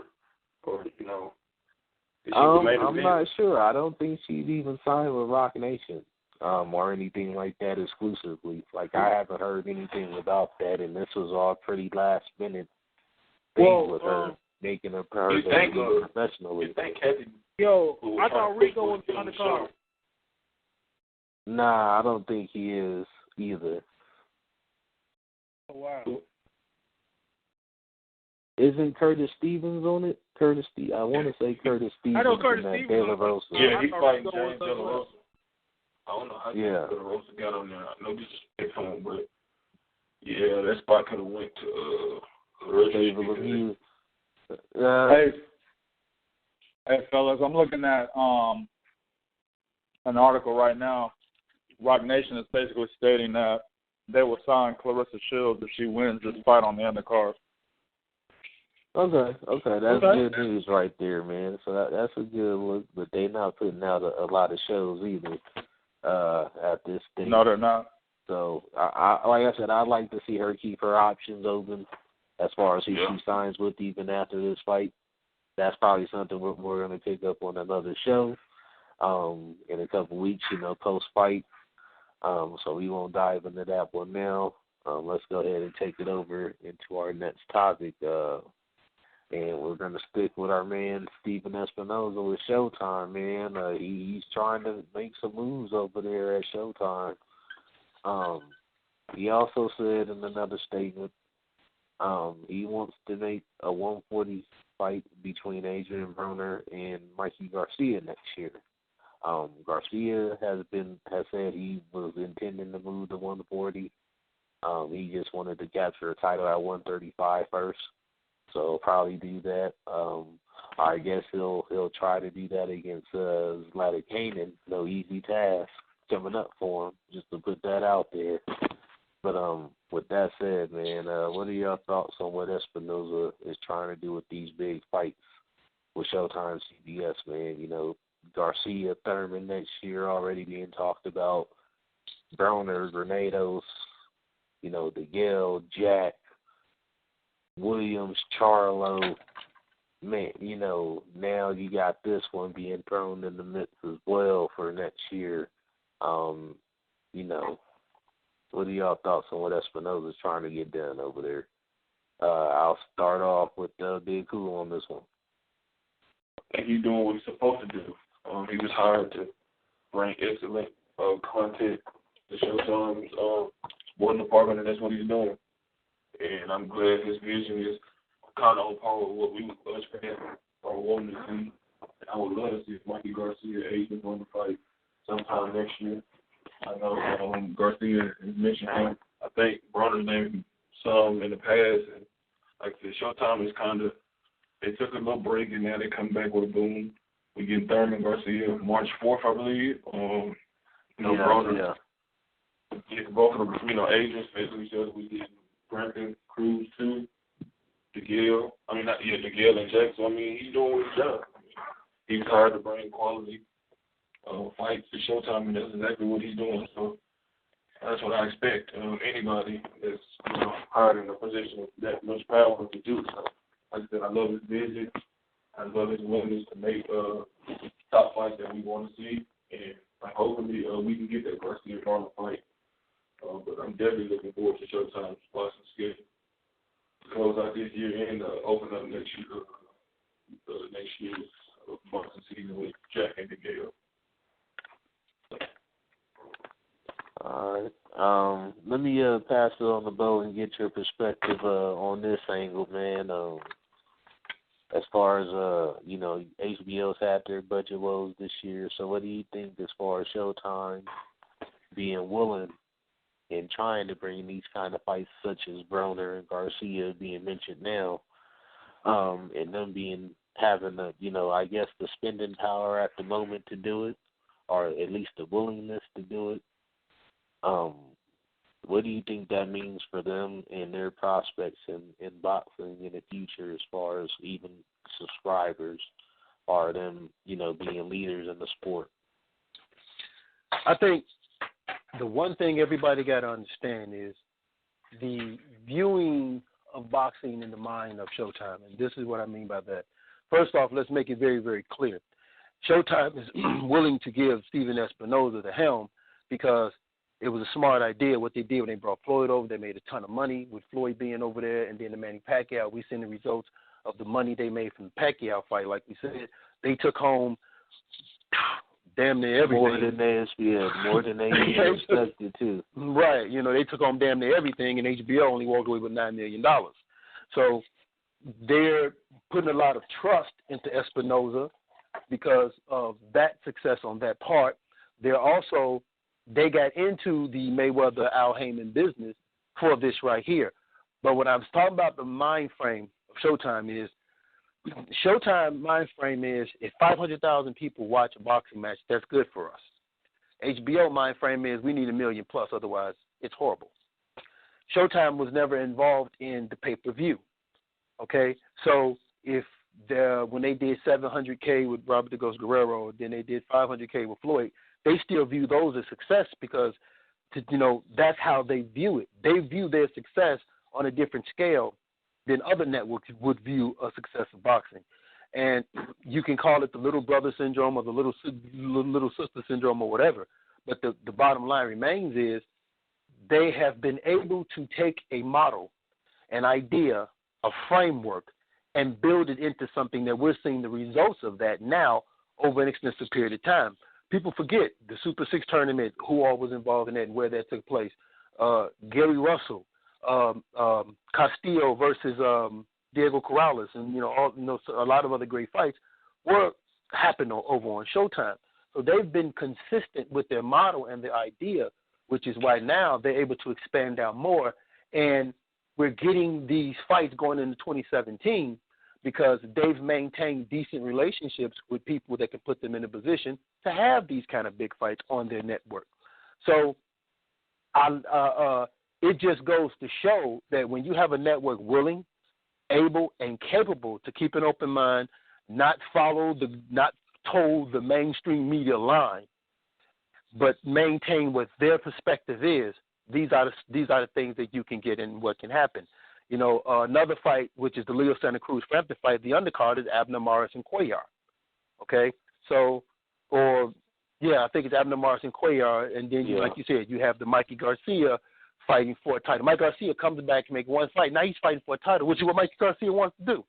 Okay? Now you have, like you said, now you got him thinking Adrian Broner versus Mikey Garcia at 140. Okay? Which, of course, a Broner got to get past his guys. But when you hear that fight, it makes you want to watch that versus Broner versus Ricky Burns. Okay? Then now Top Rank and PBC is working together. Maybe we'll see a Mikey Garcia and Terence Crawford at 140. I mean, who knows? The possibility is endless. But the fact that you have, Steven Espinoza and the guys at HBO is trusting him at the helm, and his mindset is, I want to make not just the best fights, but also put some quality fights on together. And now this is what we're seeing, and it's the result of not following the regular basic mainstream media talk line and having a mindset, having a model, and sticking to that. And now we're seeing what's happening. Yeah, you make a good point, Bo, as far as, guys like, Top Rank being able to work with the TBC right now. If you look at it, Top Rank, their fighters aren't exclusively signed to HBO. They fight majorly on that network. But, we can't see that olive branch extended because of Espinoza's position that he's taking on growing the sport. So I'm definitely glad at the direction they're taking. As far as Broner versus Garcia, excellent fight, man, at 140. Like I said, Garcia has to get past his match at 135 first, but, it's all in prospect right now. 2017 realistically might be too soon unless we see it in the latter part of the year. But, definitely a good fight, and I'm glad he's interested in making it. We still got a lot of topics to cover, so we're going to try and move on. We got our divisional spotlight to cover, which is going to eat up some ground. So this week we're talking about the 126-pound featherweight division, man. Definitely a lot of interesting names out there. Of course, Lomachenko was lost, to 130. He is one of the bigger names at 126, as well as Nicholas Walters, who moved up to 130 as well. So it's lost somewhat of its glamour minorly, but it's still a pretty nice division. Let me get everybody's thoughts on this division, man. let me list off the champions first. In the WBC, we got my boy, one of my favorites, Mr. Russell, Gary Russell Jr. The WBA champion, we got super champion Carl Frampton and regular champion Jack Culcay. IBF champion, the Welsh Mayweather. I don't know how the hell he got that nickname. Lee Selby, IBF champ. And with the WBO, we got up and comer and probably one of the more promising guys at 126 right now, and Oscar Valdez. Let me get your thoughts on this division, TK, and how you see it playing out and unfolding in the long run. Well, there's a lot of fights that I want to see in this division, and actually I was kind of a little upset that what's his name, Vasily Lomachenko had left, because I really wanted to see the Gary Russell rematch after Gary Russell beat Johnny Gonzalez and became the WBC champion. I really wanted to see that rematch. Gary Russell's been in the media recently stating that he'll go wherever Lomachenko wants him to go. If he got to go to 130, he'll go there. But not sure if that fight will get made. So you've got, Carl Frampton, of course, and Leo Santa Cruz. That rematch is coming up. Lee Selby, who is now my favorite UK fighter after Carl Frampton pulled the shit that he pulled against Rigo, referring to fighting Rigo. Lee Selby has moved into my number one spot as one of my favorite UK fighters. You've got, of course, Jesus Cuellar, who's getting ready to fight Abner Mares. A guy that nobody really mentions is Joseph Diaz Jr. That guy's a really good fighter. He's up and coming just like Oscar Valdez is, undefeated, 22-0 with 13 knockouts. Very good fighter. I see him giving trouble to a lot of these top fighters if he can actually get that shot.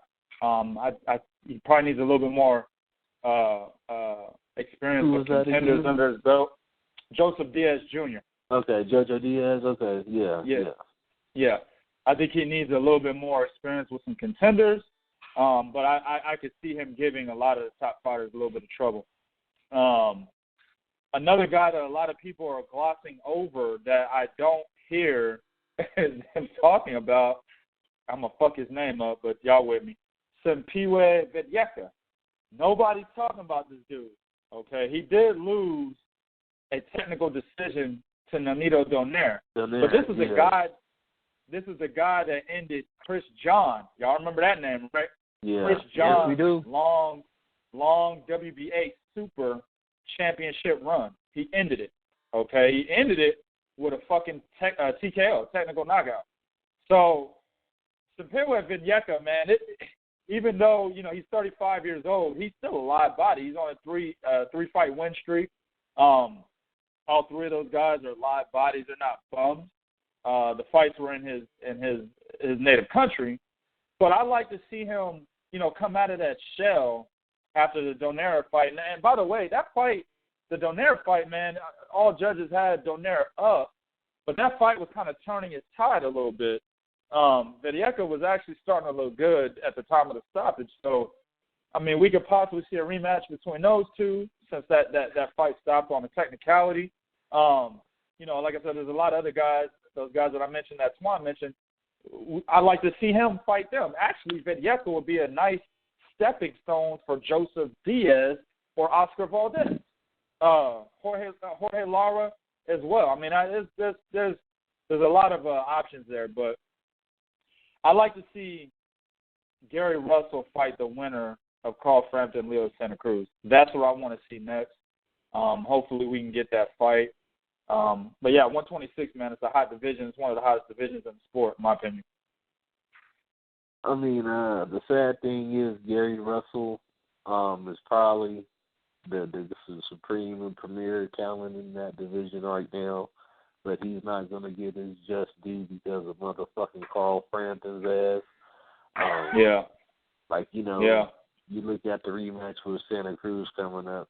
If he's successful, who is he going to try and defend against? He's probably going to try and go against, make it all UK thing against Lee Selby, as opposed to taking on Gary Russell. So my boy is the odd man now, and like I hate it because he's got the green belt. You know, he's the king of kings right now in that division, and you know it seems like don't nobody else want to fuck with him.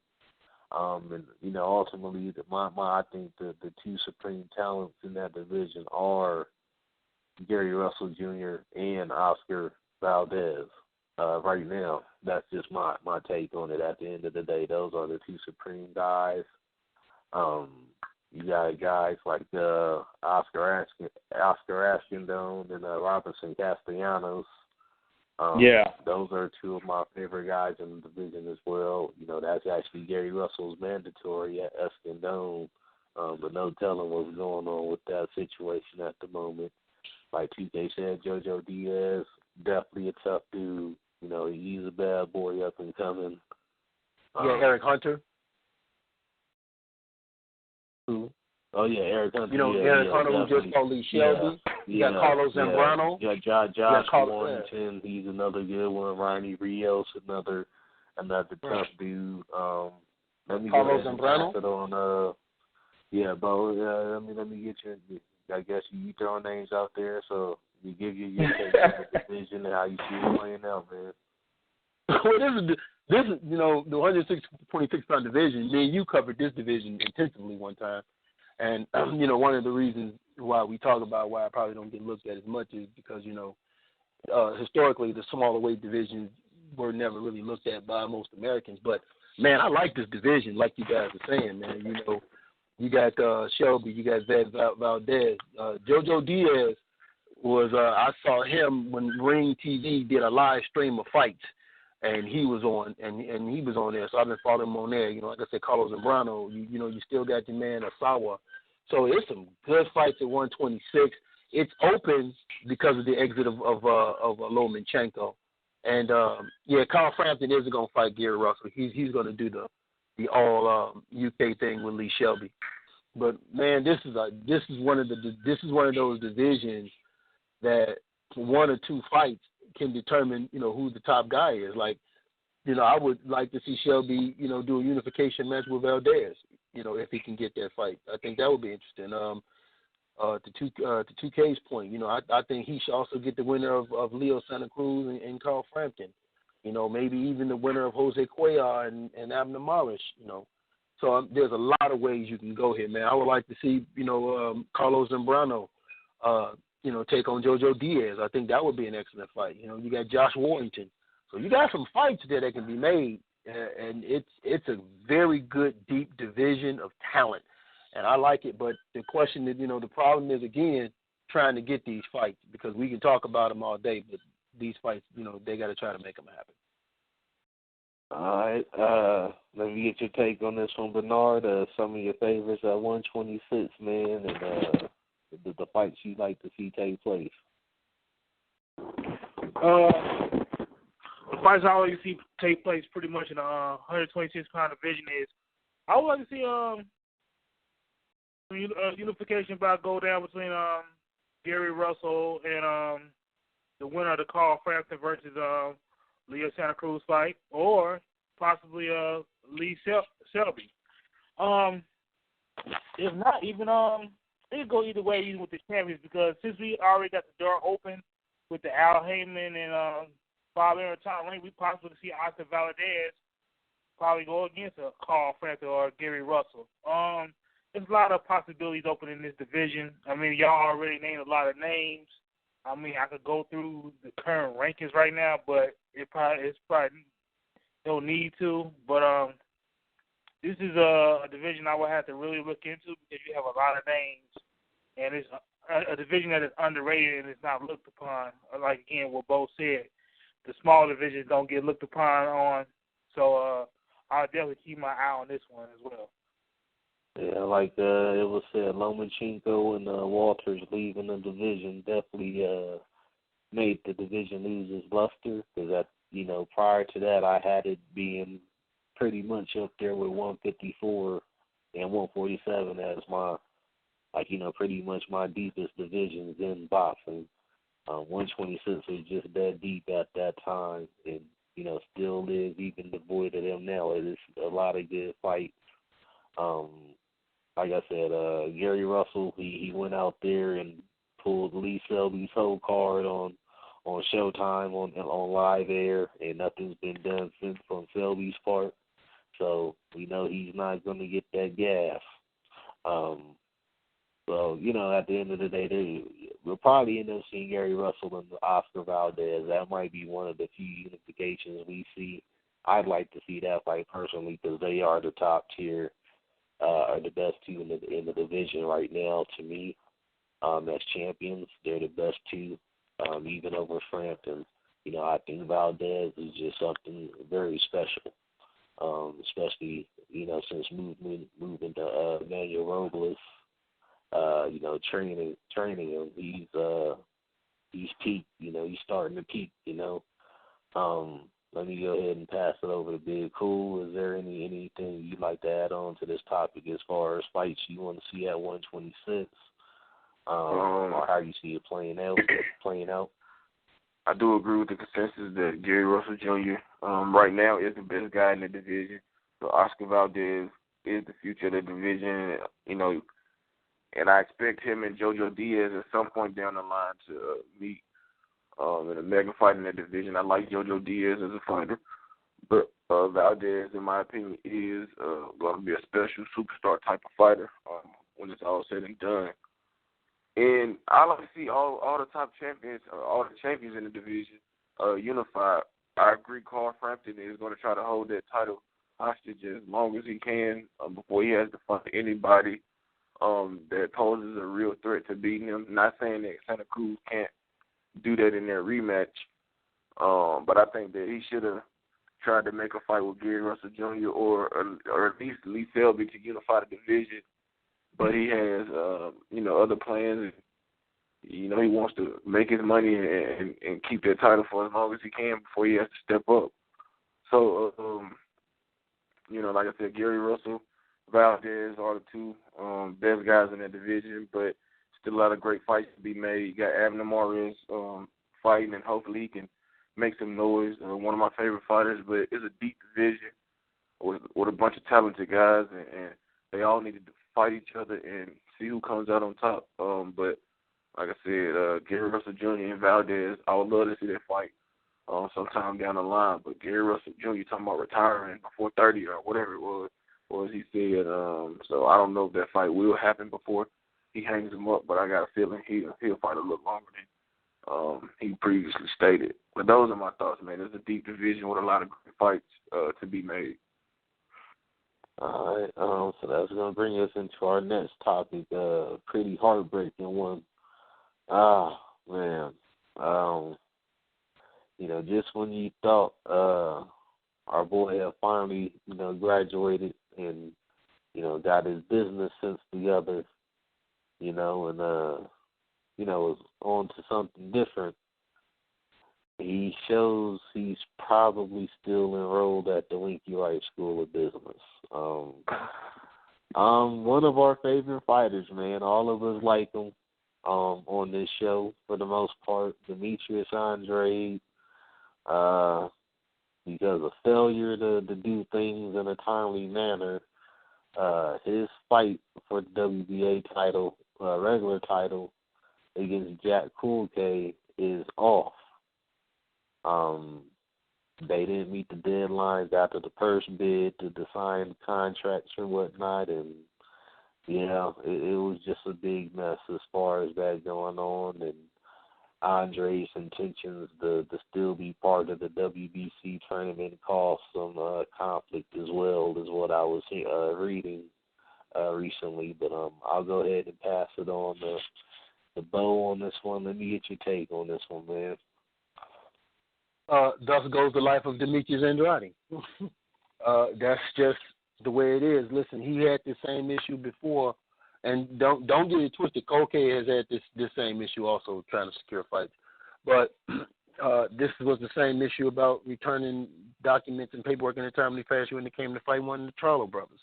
Yeah. He listened to Rock Nation on something, and you know, they told him something about if he didn't take a fight or something like that, then, you know, they would take care of him and give him a fight. And he listened to them, and that's how he wound up even losing his title, you know. So thus is the perils of Demetrius Andrade. But, you know, he came back and fought Willie Nelson. We thought, all right, cool. He got with a new promotion, and sometimes people like to say, hey, maybe it's your promotion. Well, we now we know he's having the same issues. So, I mean, it's one of them hard parallels that you look at that you hate to hear about, because after he beat Willie Nelson, man, there was this mad buzz around him.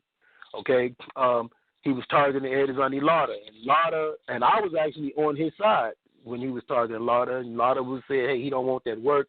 Then the next thing we know, he targeted the Culcay, and my co-pilot over here, Bernard, said, well, he's doing that way if he wins the title, he has something going to the table when he goes to fight, you know, goes up against Lara, and that made sense, but now you lost that opportunity. So now, you know, I'm just curious what's going to happen to him from this point on, because you don't get too many opportunities in boxing like, you know, Andrade is getting. So who you going to fight next is going to be the big clue here, because he could wind up being the odd man out again. You know, you got Charlos fighting, you know, you got J-Rock fighting, you know, so you got these guys at 154 that's in the mix, and he could wind up being the odd man out again. And I hate to hear it, because I just knew he was going to beat Culcay. So, I mean, it's just one of them things that you just, you know, sometimes I just feel like Andrade just can't get out of his own way.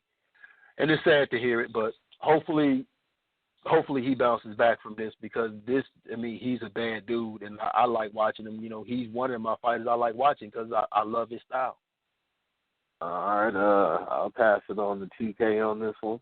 What are your thoughts on this and the latest developments in this interesting career of Demetrius Andrade, who is in, you know, the prime of his career, but seems to be missing out on the biggest opportunities, man? Let me get your thoughts on that.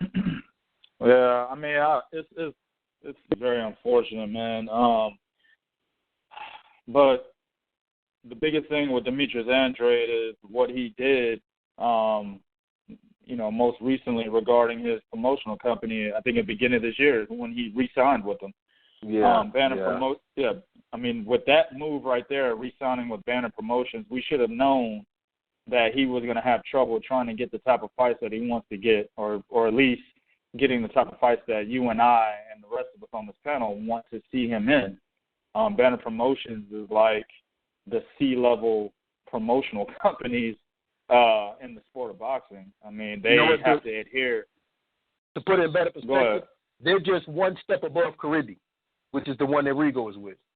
They're just one step above Caribbean. I think they're in the same fucking boat. Like Banner, Caribbean, you got Warriors Boxing that Andre Darrell was fucking with at one time. I don't know if he's still he's not with Warriors. I don't think he is, but you know, Warriors Boxing, those type of promotions, because they're on the same fucking boat, because they have to adhere to what the big wigs like Top Rank and Golden Boy and, you know, Lou Dibella, they have to adhere to anything that they want. Sourland Promotions, who fucking Jack Culcay's with, Frank Warren, et cetera, et cetera. They have to adhere to that.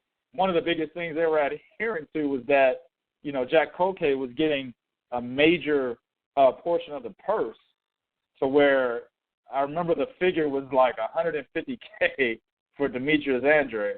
You know what I'm saying? That's what they were talking about. And Andrade actually was like, fuck it, I'll fight him anyway, because he knew, you know, what he was going to be getting out of that. It was going to be more leverage to get a fight with Erizani Lara. But at the same time, you know, you have this. And, I mean, I don't know, man.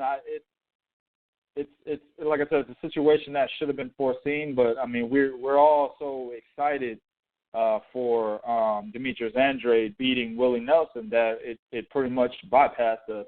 Now, one thing I want to say is this. You know, Demetrius Andrade did come out and say that he signed his contract back in November 5th, and he's still waiting on Jack Culcay. But evidently, Jack Culcay signed it before Demetrius Andrade did in one of the articles I had read previously. Now, that's he said, she said. I don't know what the fuck that's all about. But I know Sourland Promotions had never made any statement on that particular tweet that Demetrius Andrade made about that. So, I mean, in that situation, I don't know who to believe. I do know that early in the negotiations, Jack Culcay was stalling the negotiations. He was hesitant to actually go forward with negotiations. So that's something that is documented, and that's something that is out there. So, I mean, I don't know, man. It's unfortunate for Demetrius Andrade. Really and honestly, there's nobody else for him to fight. I mean, you've got some prospects that he could fight, but he's better than that. He's not a gatekeeper. He's a valid contender and a former champion. He should be fighting other champions for their belts. There's no reason for him to fight guys like Vanez Martirosyan. He's already beat that guy, and he's past that level of competition. When he beat Willie Nelson, he showed us that. I mean, who the fuck is he going to fight? Tony Harrison? I mean, there's no reason for that fight. So I don't know where this places him, man. All I do know is that whoever is handling him, his managers, his team, Banner Promotions, they need to get their shit together, man, or else we're going to have a situation where we got a guy not fulfilling his potential because the business side wasn't right. Yeah, definitely agreed there. And like I have mentioned previously, him throwing his name or mentioning him wanting to be part of the WBC tournament may have, we're not sure what that's going to mean as far as his standing with the WBA at the moment, especially with this fight not being signed. Possibly we can see it in early 2017. I think Culcay has another fight planned in the meantime because Andrade didn't sign in time for them to get it done. One of the hang-ups was drug testing, even though, it was a purse bid. Drug testing was one of the hang-ups in their actual finishing the contract. That said, I'll go ahead and pass it on the Big Cool on this one. Let me get your thoughts. Andre's one of your boys. You've interviewed him personally. What are your thoughts on where his career is heading and, these things continuing to happen and derail his career? I'm shocked, honestly, because I interviewed him a few months back, and he seemed to have everything figured out. He re-signed. He didn't seem like he wanted to re-sign with his promoter, but he did because I guess what was presented to him at the time was a better deal. He had mentioned how he got more control. It's more 50-50, so more of a partnership than they have, having, control like most promoters do over their fighters. So he seemed to be happy with that. And I thought for sure that, that he's going to be on the right track. He was eager. He was happy, going into that fight with Willie Nelson, show the fans that he's still, still ready to go and still, should be fresh on the minds of fight fans. And, man, to get news that his fight with Culcay is off to him or his team having a brain fart, a major brain fart, is just baffling. I mean, I don't understand how he's not putting pressure on his team to make sure everything is ready. This is a title fight. Yeah, he would have gonna get $150K. And yeah, he would have to go to Germany, but he's an Olympian. He's traveled before. I mean, he should know better. We can say whatever we want about his team. At the end of the day, the fighter has to care most about his career because, he's the one in there going to fight, train, and do that. So I don't know what's going on in his mind. Hopefully we can get him on the show soon to get his side of what happened. But it's unfortunate, and if it's indeed on his team for why this fight fell apart, we could be looking at another Andre Ward situation where he's going to be out of action due to trying to get out of a contract he just re-signed with, get out of a contract with a promoter he just re-signed with due to them not holding up their end of the deal, which will set him back, a year and a half, 2 years. You know how these legal battles go. So he's going to do some soul searching and get some better people around him to make sure that everything is a go when coming to negotiating these fights and meeting these deadlines and negotiating the fucking purse on his behalf because, man, he's having brain fart after brain fart, which is not a good look for him. I mean, like I said, it's a bummer, man.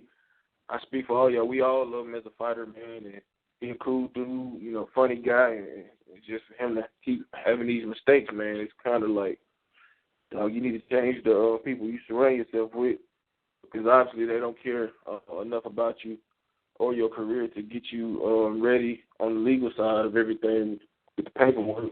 And you keep ending up with these long stretches of inactivity, which is going to only bite him in the ass at the end of the day, because keep going 6 to 8 months without fighting, eventually you're going to exit your prime and you're going to be or could have instead of a great fighter. But hopefully it's just his last major bump in the road in terms of, the business side of not meeting deadlines, and hopefully he can fight somebody, maybe Austin Trout. I mean, that's a guy that that's the only viable guy left, I guess, that's not a title holder that will make some sense, even though that's a fight he should win if they can make that happen. But like 2K said, nobody want to see him fight a rematch with Martirosyan or fight Jared Hurd or any of these guys.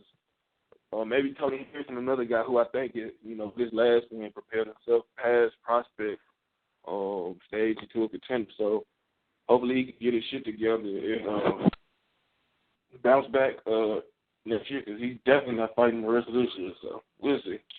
You know what he could do? Moving to 160, there's a lot of motherfuckers out there that are promoted by promotional companies that are at the same level as his. So he could get a lot of fights at 160 with no trouble. But at 154, there's a lot of guys that are being promoted by a lot of these major promotional companies. So there's a lot of shit that he's going to have to adhere to just to get a fight, against a mid-level opponent like fucking Jack Culcay. You know what I'm saying? Even though he's a WBA regular champion, he's still a mid-level opponent. Is the sky's the limit for him, though? Like he ain't getting a fight. No, the majority of these guys are with Showtime, I agree. He's exclusively signed with Showtime, so it's not really an issue getting these fights made, it's not as big as a issue as it could have been before. But see, what you're not prior to him resigning, at least. What you're not taking into account is that these guys are not going to fight him, Twan. They're not fighting this nigga. He's too good. He's too much of a threat. They're not going to fight him. He's on a terrible promotional company, and he's one of the best fighters in the sport. That's double negatives. He's not going to get those fights, man. He's got to go to 160. That's the only way he can fucking resume his career legitimately. These motherfuckers will not fight him, man. I'm telling you. Yeah. Let me get your take on it, Donaire, man. Let me get your take on it.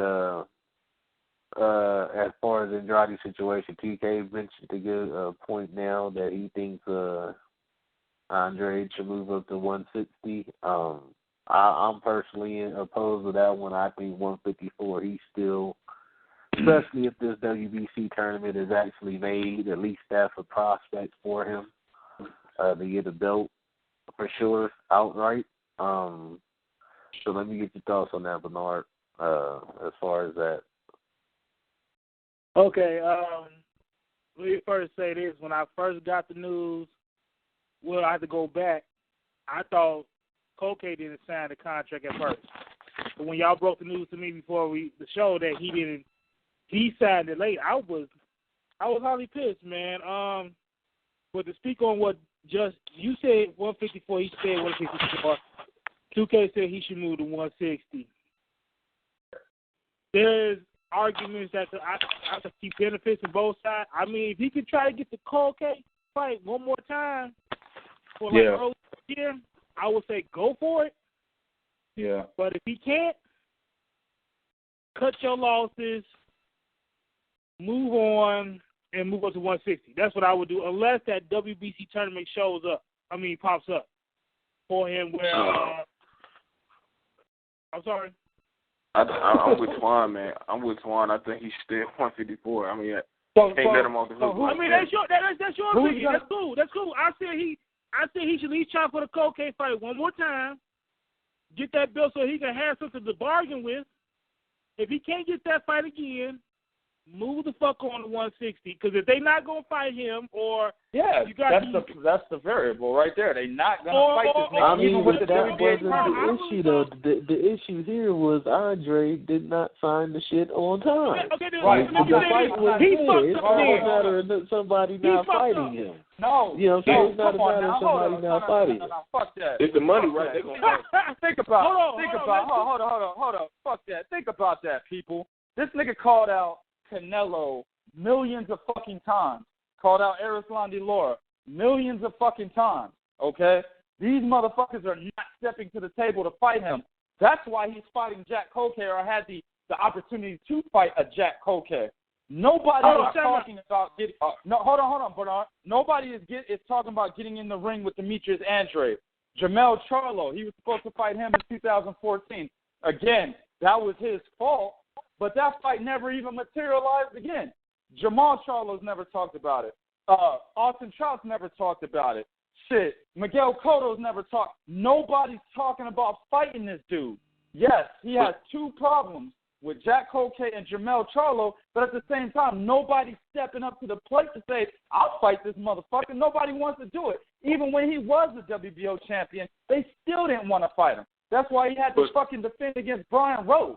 Come on, y'all. I got something to say. No, I'm about to defend.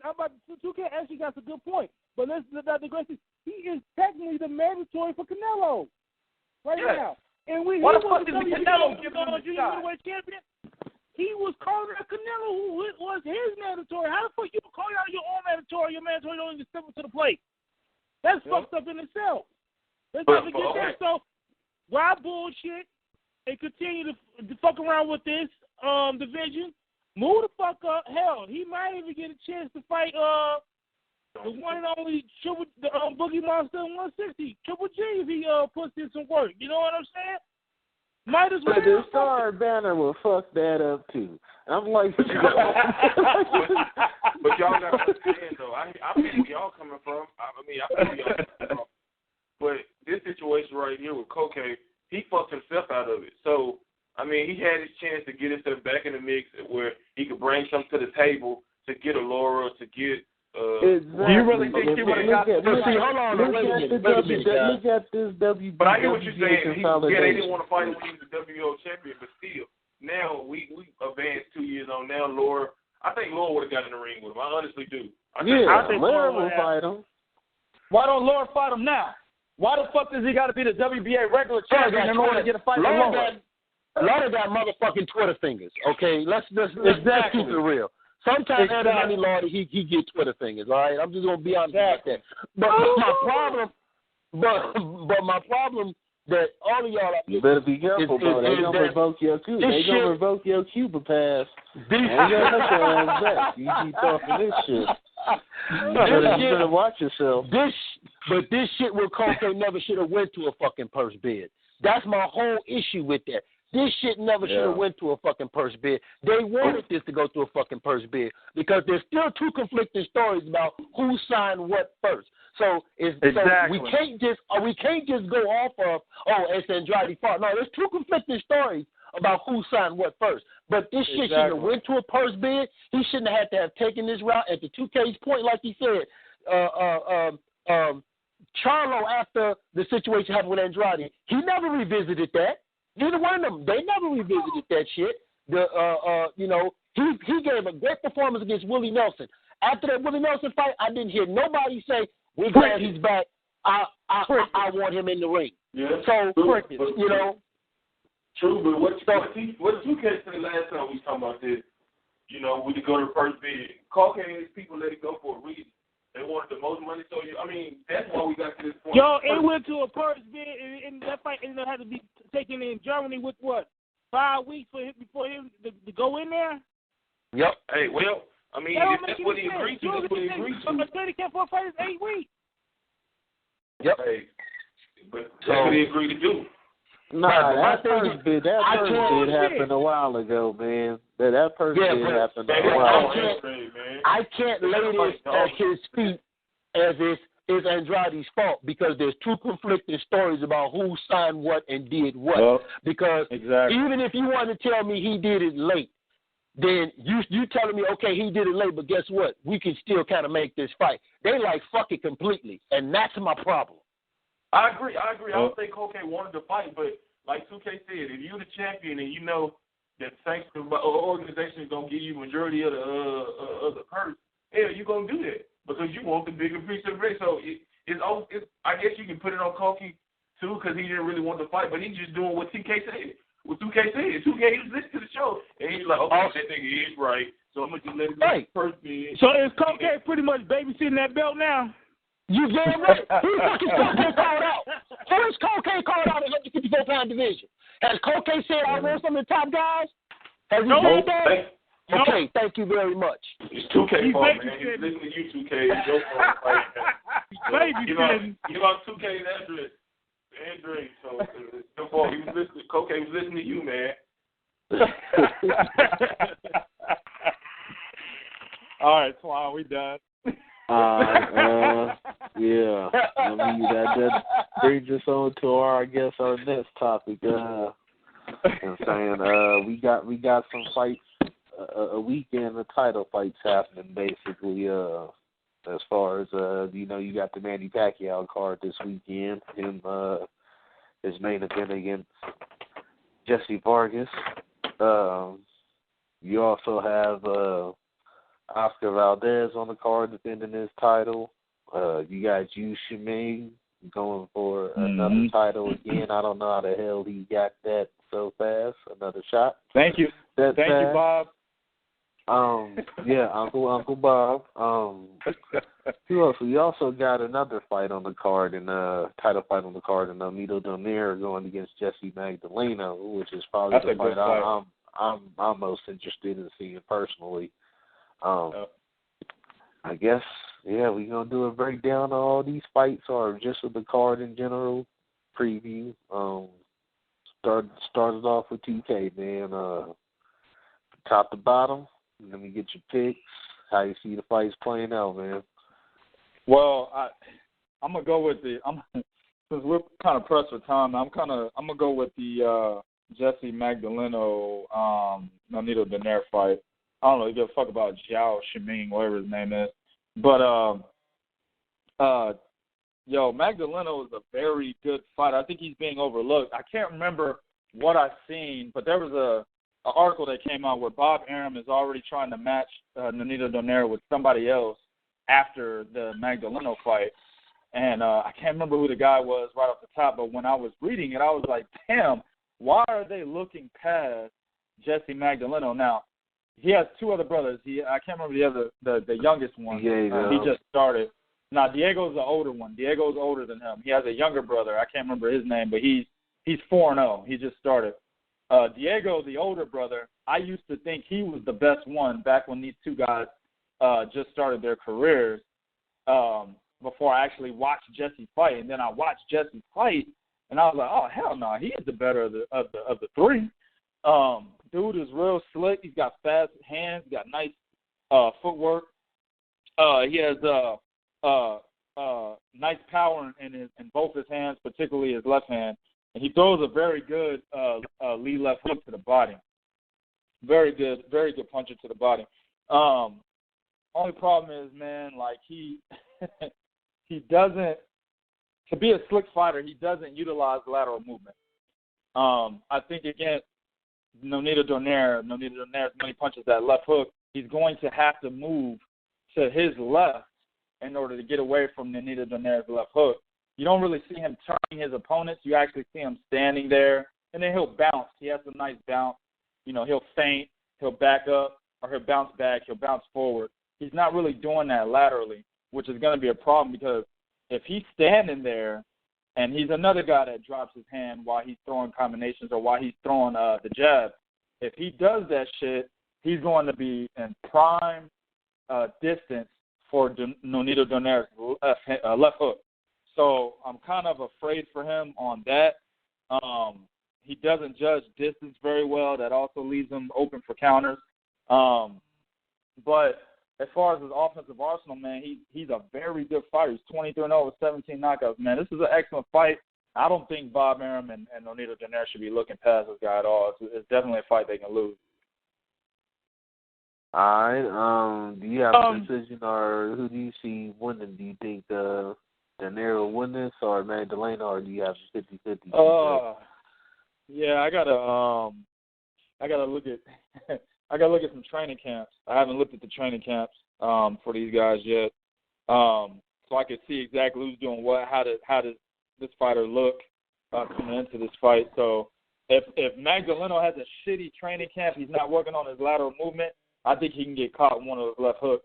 But if he's actually being groomed as a prime boxer, moving around the ring, letting off combinations, turning his opponent, keeping the fight in the middle of the ring, I think he has a good shot of beating Nonito Donaire. All right, and we got to get your it might be a moot point, but, we got to get your pick on this one out of Pacquiao Vargas since it is the main event. Oh, my bad, yeah. All right, man, this fight, Manny Pacquiao, Jessie Vargas is going to look exactly like Manny Pacquiao versus Chris Algieri. I think the difference will be Jessie Vargas may not get knocked down 5 times. That's going to be the only difference.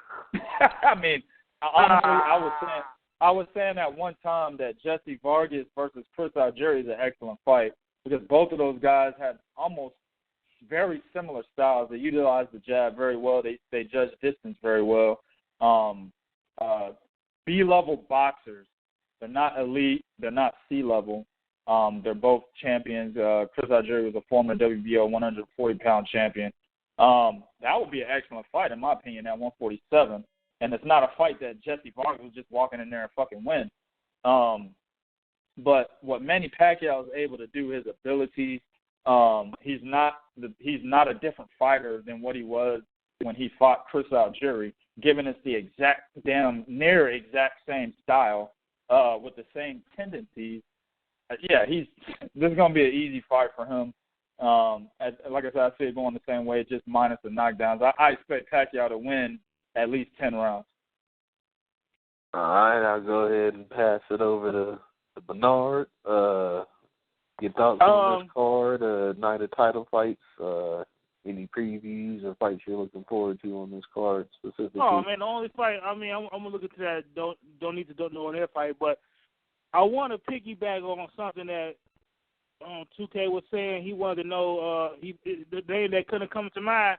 Aaron wanted to put Nonito Donaire against Oscar Valdez. Oh, yeah. That's a good fight. So that's who he pretty much overlooking the opponent, and they're talking about that. But, yeah, I mean, that's right. I've already said my prediction for the Pacquiao Vargas fight. I'm going with Vargas. You just like picking underdogs, nigga. No, man. I like going with the fuckery too, but I think it could be a lifestyle moment. There's a couple reasons why I'm picking this fight. Jessie Vargas. He has this I got trainer. to hear this shit here. Man, he got this new trainer in Dewey Cooper who works out the Mayweather gym. I'm not saying Jessie Vargas is gonna go in there and look like Mayweather, but I'm pretty sure they really looked at that film with Mayweather and Pacquiao, and I'm pretty sure. Bernard, yes. I'm gonna let you finish. I just want to add real quick. Dewey Cooper went on record recently and stated that he tried to get information from Floyd Mayweather on what he used against Manny Pacquiao. Floyd Mayweather wouldn't help him. Okay, you can continue. Hey, let me say this. Hold on. Let me say this. Do you really need to get information when you can just look at the? You said it yourself on that video. How many times did that right hand go down Pacquiao? Hit Pacquiao? But Jessie Vargas is not known for his counter straight right hand. Hey, that's the difference. I know that, but still, it's a right hand. It's the lead right. I'm just saying. But I mean, I'm not doing that. I'm not giving that. I understand the counter punch and all that shit, but I feel like he's rejuvenated. Jessie Vargas got something to prove, and he really wants to go out. I think he's going to show out again like he did against Saddam Ali. I'm hoping for an upset. I'm pretty much back. Let me help out my partner. Let me help out my partner. Hey, let me help out my partner right hey, here. hold on. Okay, I'm gonna let you. You know what, Bo? We finished it. I'm gonna hit him with the catchphrase, dog. Knock out. Listen, lights out. Lights I'm out. tagging him in. Listen. You just said something. It's a hot tag. You just said something, 2K, that applies here. Everybody was looking over. Donaire was looking over that guy he's fighting. Well, I think people are looking over Jessie Vargas. Listen, here's something everybody got to understand. Jessie Vargas he's young, he's hungry, and he fucking wants it. He has some intangibles. He's doable. But wait a minute, though. He's doable, and we know one thing. This guy's going to be in the best shape of his life because he knows this is his moment. Just like when he lost to Bradley, but when he got that chance against Saddam Ali, say what you want about Saddam Ali. Say when I'm finished, because I know you have some things about that dude. But when he got in there, Saddam Ali, he knew what was at stake, and he raised his game. Now, my biggest question is, which Manny Pacquiao are we going to get? Are we going to get the preacher Manny Pacquiao that was being cool with Timothy Bradley, or are we going to get Chucky Chucky the dog killer? And that's the thing, like, which Manny Pacquiao? Which Manny Pacquiao will come in there? Well, okay, boxing is a sport of what have you done for me lately? So lately, Manny Pacquiao beat the shit out of Tim Bradley. So he beat the shit out of a dude he knew he could beat. I mean, let's keep it real. He beat the shit out of a dude. He beat the shit out of a dude that was talking about going to fucking dinner. He beat the shit out of a dude about going to dinner with him. Yeah. I hear that. Okay? I hear that. He beat the shit out of a dude that we had already felt couldn't beat him in the first place. No. At the end of the day, wait a minute. Hey, the same dude. You yelling for no reason. You yelling for no reason because Tim Bradley is still light years better than Jessie fucking Vargas. And Jessie fucking Vargas almost put down Tim Bradley had he had 20 more seconds for that light year shot. Because he almost ran over this bald-headed motherfucker if he had a few more seconds. However, let me say this right here, though. The way to beat Manny Pacquiao, wait a minute. This is the way to beat Manny Pacquiao. The way to beat Manny Pacquiao is you have to be a boxer and you have to counterpunch, which unfortunately Jessie Vargas don't do. Jessie Vargas will give up his height. He has the height reach advantage, but he'll give it up because he's going to try to go to war with Manny. So Manny Pacquiao is going to win this fight. But just don't overlook Jessie Vargas. I see what my partner's coming. Hold on.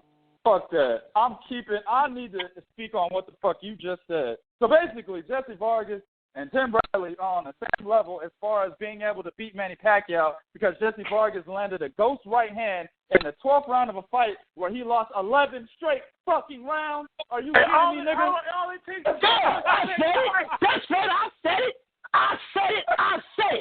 Now, is this shit true? No, of course. Now, is this shit true? Of course the shit's not true. Of course the shit's not true. Jessie Vargas is nowhere near on the same level as Timothy Bradley. But for the sake of my partner, for the sake of my partner, I'm alright with that. For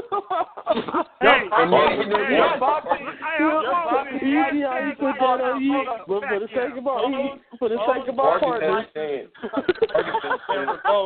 it has been revoked temporarily for about 2 months. You can't talk boxing for 2 months. That's how you gonna do that, Bernard, man. For the sake of my partner. I think Martin had a shot. Let me go ahead and pass it over to Shane Cool on this, man. What's your thoughts on this card as far as, we got 4 title fights, man. So, the main event probably not as, exciting or what everybody wants. But, it's 4 title fights. Let me get your take on the card, your winners, losers, anything you got to say about this one. I mean, I'm looking forward to the Nonito Donaire Jesse Magdaleno fight, as well as Valdez, just because he, like we mentioned earlier, superstar in the making. I think he blows his opponent away. And I think all the favorites are gonna win. I think the Nonito Donaire fight is gonna be close, but he's a big 122 pounder, and he does possess power. And like 2K said, Magdaleno, whatever the fuck his last name is, Jessie, he leaves himself open for left hooks and shit, and That's what we know that Nonito Donaire is known for. Ask Vic Darcinian and of his other victims, Vasquez included. But I think that Vargas has a slim chance to beat Manny Pacquiao if Manny Pacquiao isn't on his A game, and maybe he's aged and not as fast. Like I haven't seen anything. I haven't been keeping up with this, keeping up with this fight in terms of training and whatnot. Like I said, I'm not really interested in it, but Vargas does have a lot of fight in him. He does come to win each and every fight, and he kind of always finds himself, whether he deserves to be in a close fight or not, he always finds himself at the end of a fight, either winning it or close or just right there. So, I mean, it'll be a decent fight. I think it will look like the Algieri-Pacquiao fight. But I believe if you put Vargas down, he's going to finish him. I think Manny wants a statement. I really do. I really think Vargas is going as far as he could or he can, and going from Roy Jones to Cooper not going to help anything, especially against Manny Pacquiao. He's too flawed. Manny is too great for him, even at an advanced age. So I think all the favorites will win. And I don't think we're going to get a great card or entertaining card. So, like I said, we're just trying to get through this fight so we can get to the big one November 19th. That's how I look at it. All right. That said, I guess I'll add in my little predictions as well. Of course, I see Pacquiao beating Vargas. That's no question there. The fight I was most interested in is Magdaleno versus Donaire. Magdaleno, he hasn't been in against anybody really high caliber at 122. He's fought as high as 126 himself. He's a pretty stocky built dude, and he's trained by Joel Diaz. I wish our interview would have went better with him as far as not having technical difficulties, because we could have spoke more to him. Actually, I wanted to ask him more about this fight, which we were in the process of doing before he got cut off from us. But it's an interesting fight because we see, even when Donaire won his vacant title that he just picked up now at 122, he had to go to war to do it. He's had 2 easy fights since then, 2 easy knockouts. I certainly don't see him doing the same to Magdaleno, even though this is a step up in competition for him. So I definitely see it being an interesting fight. I still think Magdaleno, personally, he might just be a little bit too green, too young. Even though he's got a good trainer in Diaz in his corner, I don't think Magdaleno knows his own personal strengths as a fighter, and what works best for him stylistically. One of the things I don't like, as far as I think 2K had actually said this as well. He loops his punches, and he keeps his hands down at times, which I don't think plays good into the counter abilities of Donaire, especially keeping your hands down off the jab and, when throwing combos, that's lights out, messing with a guy with the power Donaire at 122. So I'm still kind of 50-50 on this one. I'm not sure. I'm going to probably make my decision night of the fight, but it's definitely the one I'm looking forward to. I'm kind of upset nobody mentioned this huge Shamig fight and how the hell, well, we did go into it a little bit. I guess Uncle Bob provides opportunity, but there's no way he should be fighting for another title already. Is it for the WBO? Possibly. What you talking about, Shannon Breed? No. Yeah, he just mentioned is it for the WBO belt. I'm not sure. I know, what is it? It's not a vacant, is it? Well, I don't know. But anyways, man. But I'm just like he shouldn't. I'm not sure how he got another title fight. As far as Oscar Valdez, this is just a stay busy fight for him. So, I didn't want to read too much or do too much talking on that one. But he is, like I said, when I break down the 126, he's probably one of the cream of the crop, top 2 guys at 126. So that just speaks on his skill set and his ability as a fighter. That said, we'll swing it into our U.O.E.N.O topic of the week. On this day, November 2nd, Marco Antonio Barrera defeated Johnny Tapia, the late great, rest in peace, future Hall of Famer, 12-round of the decision to retain his title. Tapia was towards the end of his career then, of course, but, he was a great fighter still, and, Barrera, one of the all-time Mexican greats. So definitely, big up on that. To both, rest in peace to that champ, and, big up to Barrera and his future Hall of Fame career as well. I think Johnny Tapia will be up for the IBF, or the International Boxing Hall of Fame this year. So, hopefully he'll get inducted into one of them. He definitely had a career worthy of being in one of the Hall of Fames. With that said, we'll take it over to Bernard for our final blow of the week. Okay, fellas. My final blow is basically on one of the topics we had tonight, which was Oscar saying it's the worst year of boxing, which is 2016. But another person also agreed with him as well, as in Fat Dan Rafael, journalist for ESPN. I want to speak on something that I think them two tend to forget. There's a lot of aspects that plays into the sport of boxing. You have the sports side and you have the business side. I understand you guys, all the fans want to see the big fights and y'all want to make the big fights too. We already spoke on Oscar. He didn't make any of the fights that he should have. Now, Dan Rafael, we all know he's a Triple G fanboy, so he's constantly riding his dick. So on that note, let's talk on the business side of boxing. You got at least 4 to 5 sanctioning bodies. You got these purse bids. Then you got to also include promotional companies. You also got to understand, too, though, some of these promotional companies don't even want to work with each other. Or if they do, they are trying to work with each other. So there's a lot of things you got to play in the aspect. But to sit here and say 2016 is the worst year of boxing, no, I disagree. Plus, you're not even going to fight. You want to sit here and degrade Olympic gold medalist in Andre Ward who fought a Sullivan Barrera. But yet you ain't really talking anything about the Kovalev versus Ward fight that's about to happen in 2 weeks.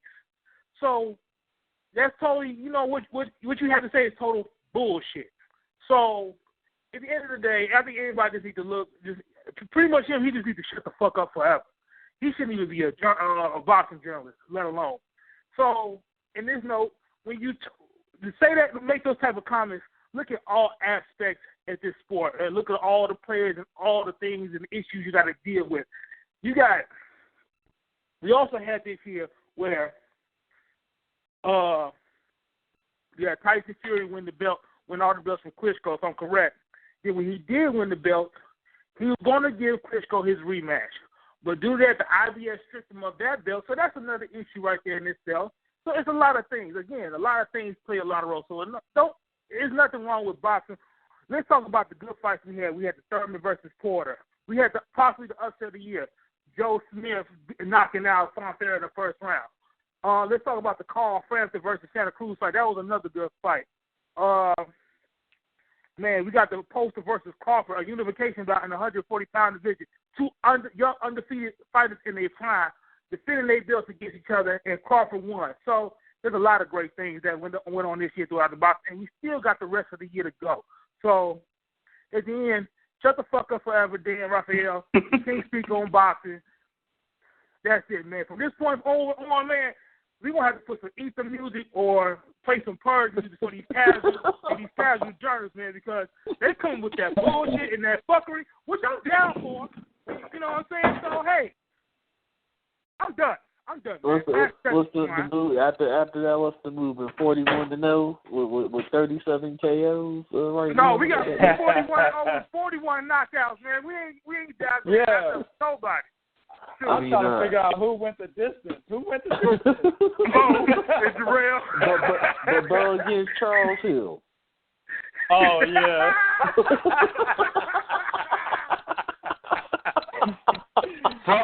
all of y'all. I murdered that motherfucker. Where's Charles Hill now?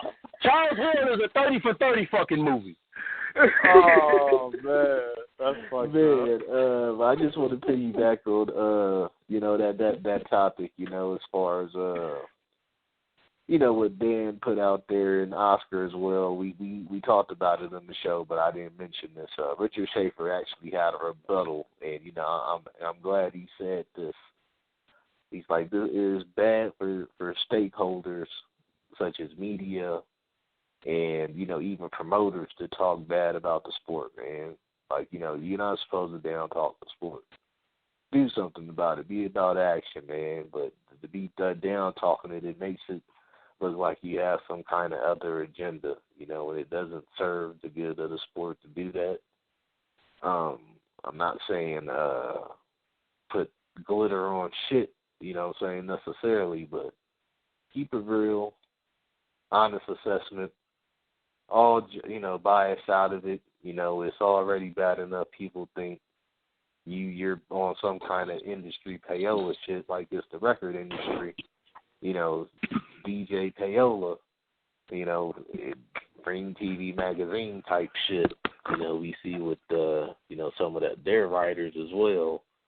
And, that's the problem with mainstream boxing media right now is you got too much shit like that. And,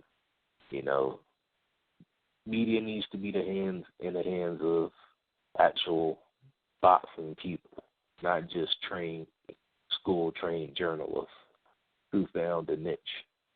People that actually love and care about the sport. So big up on it's not even a niche. It's a job.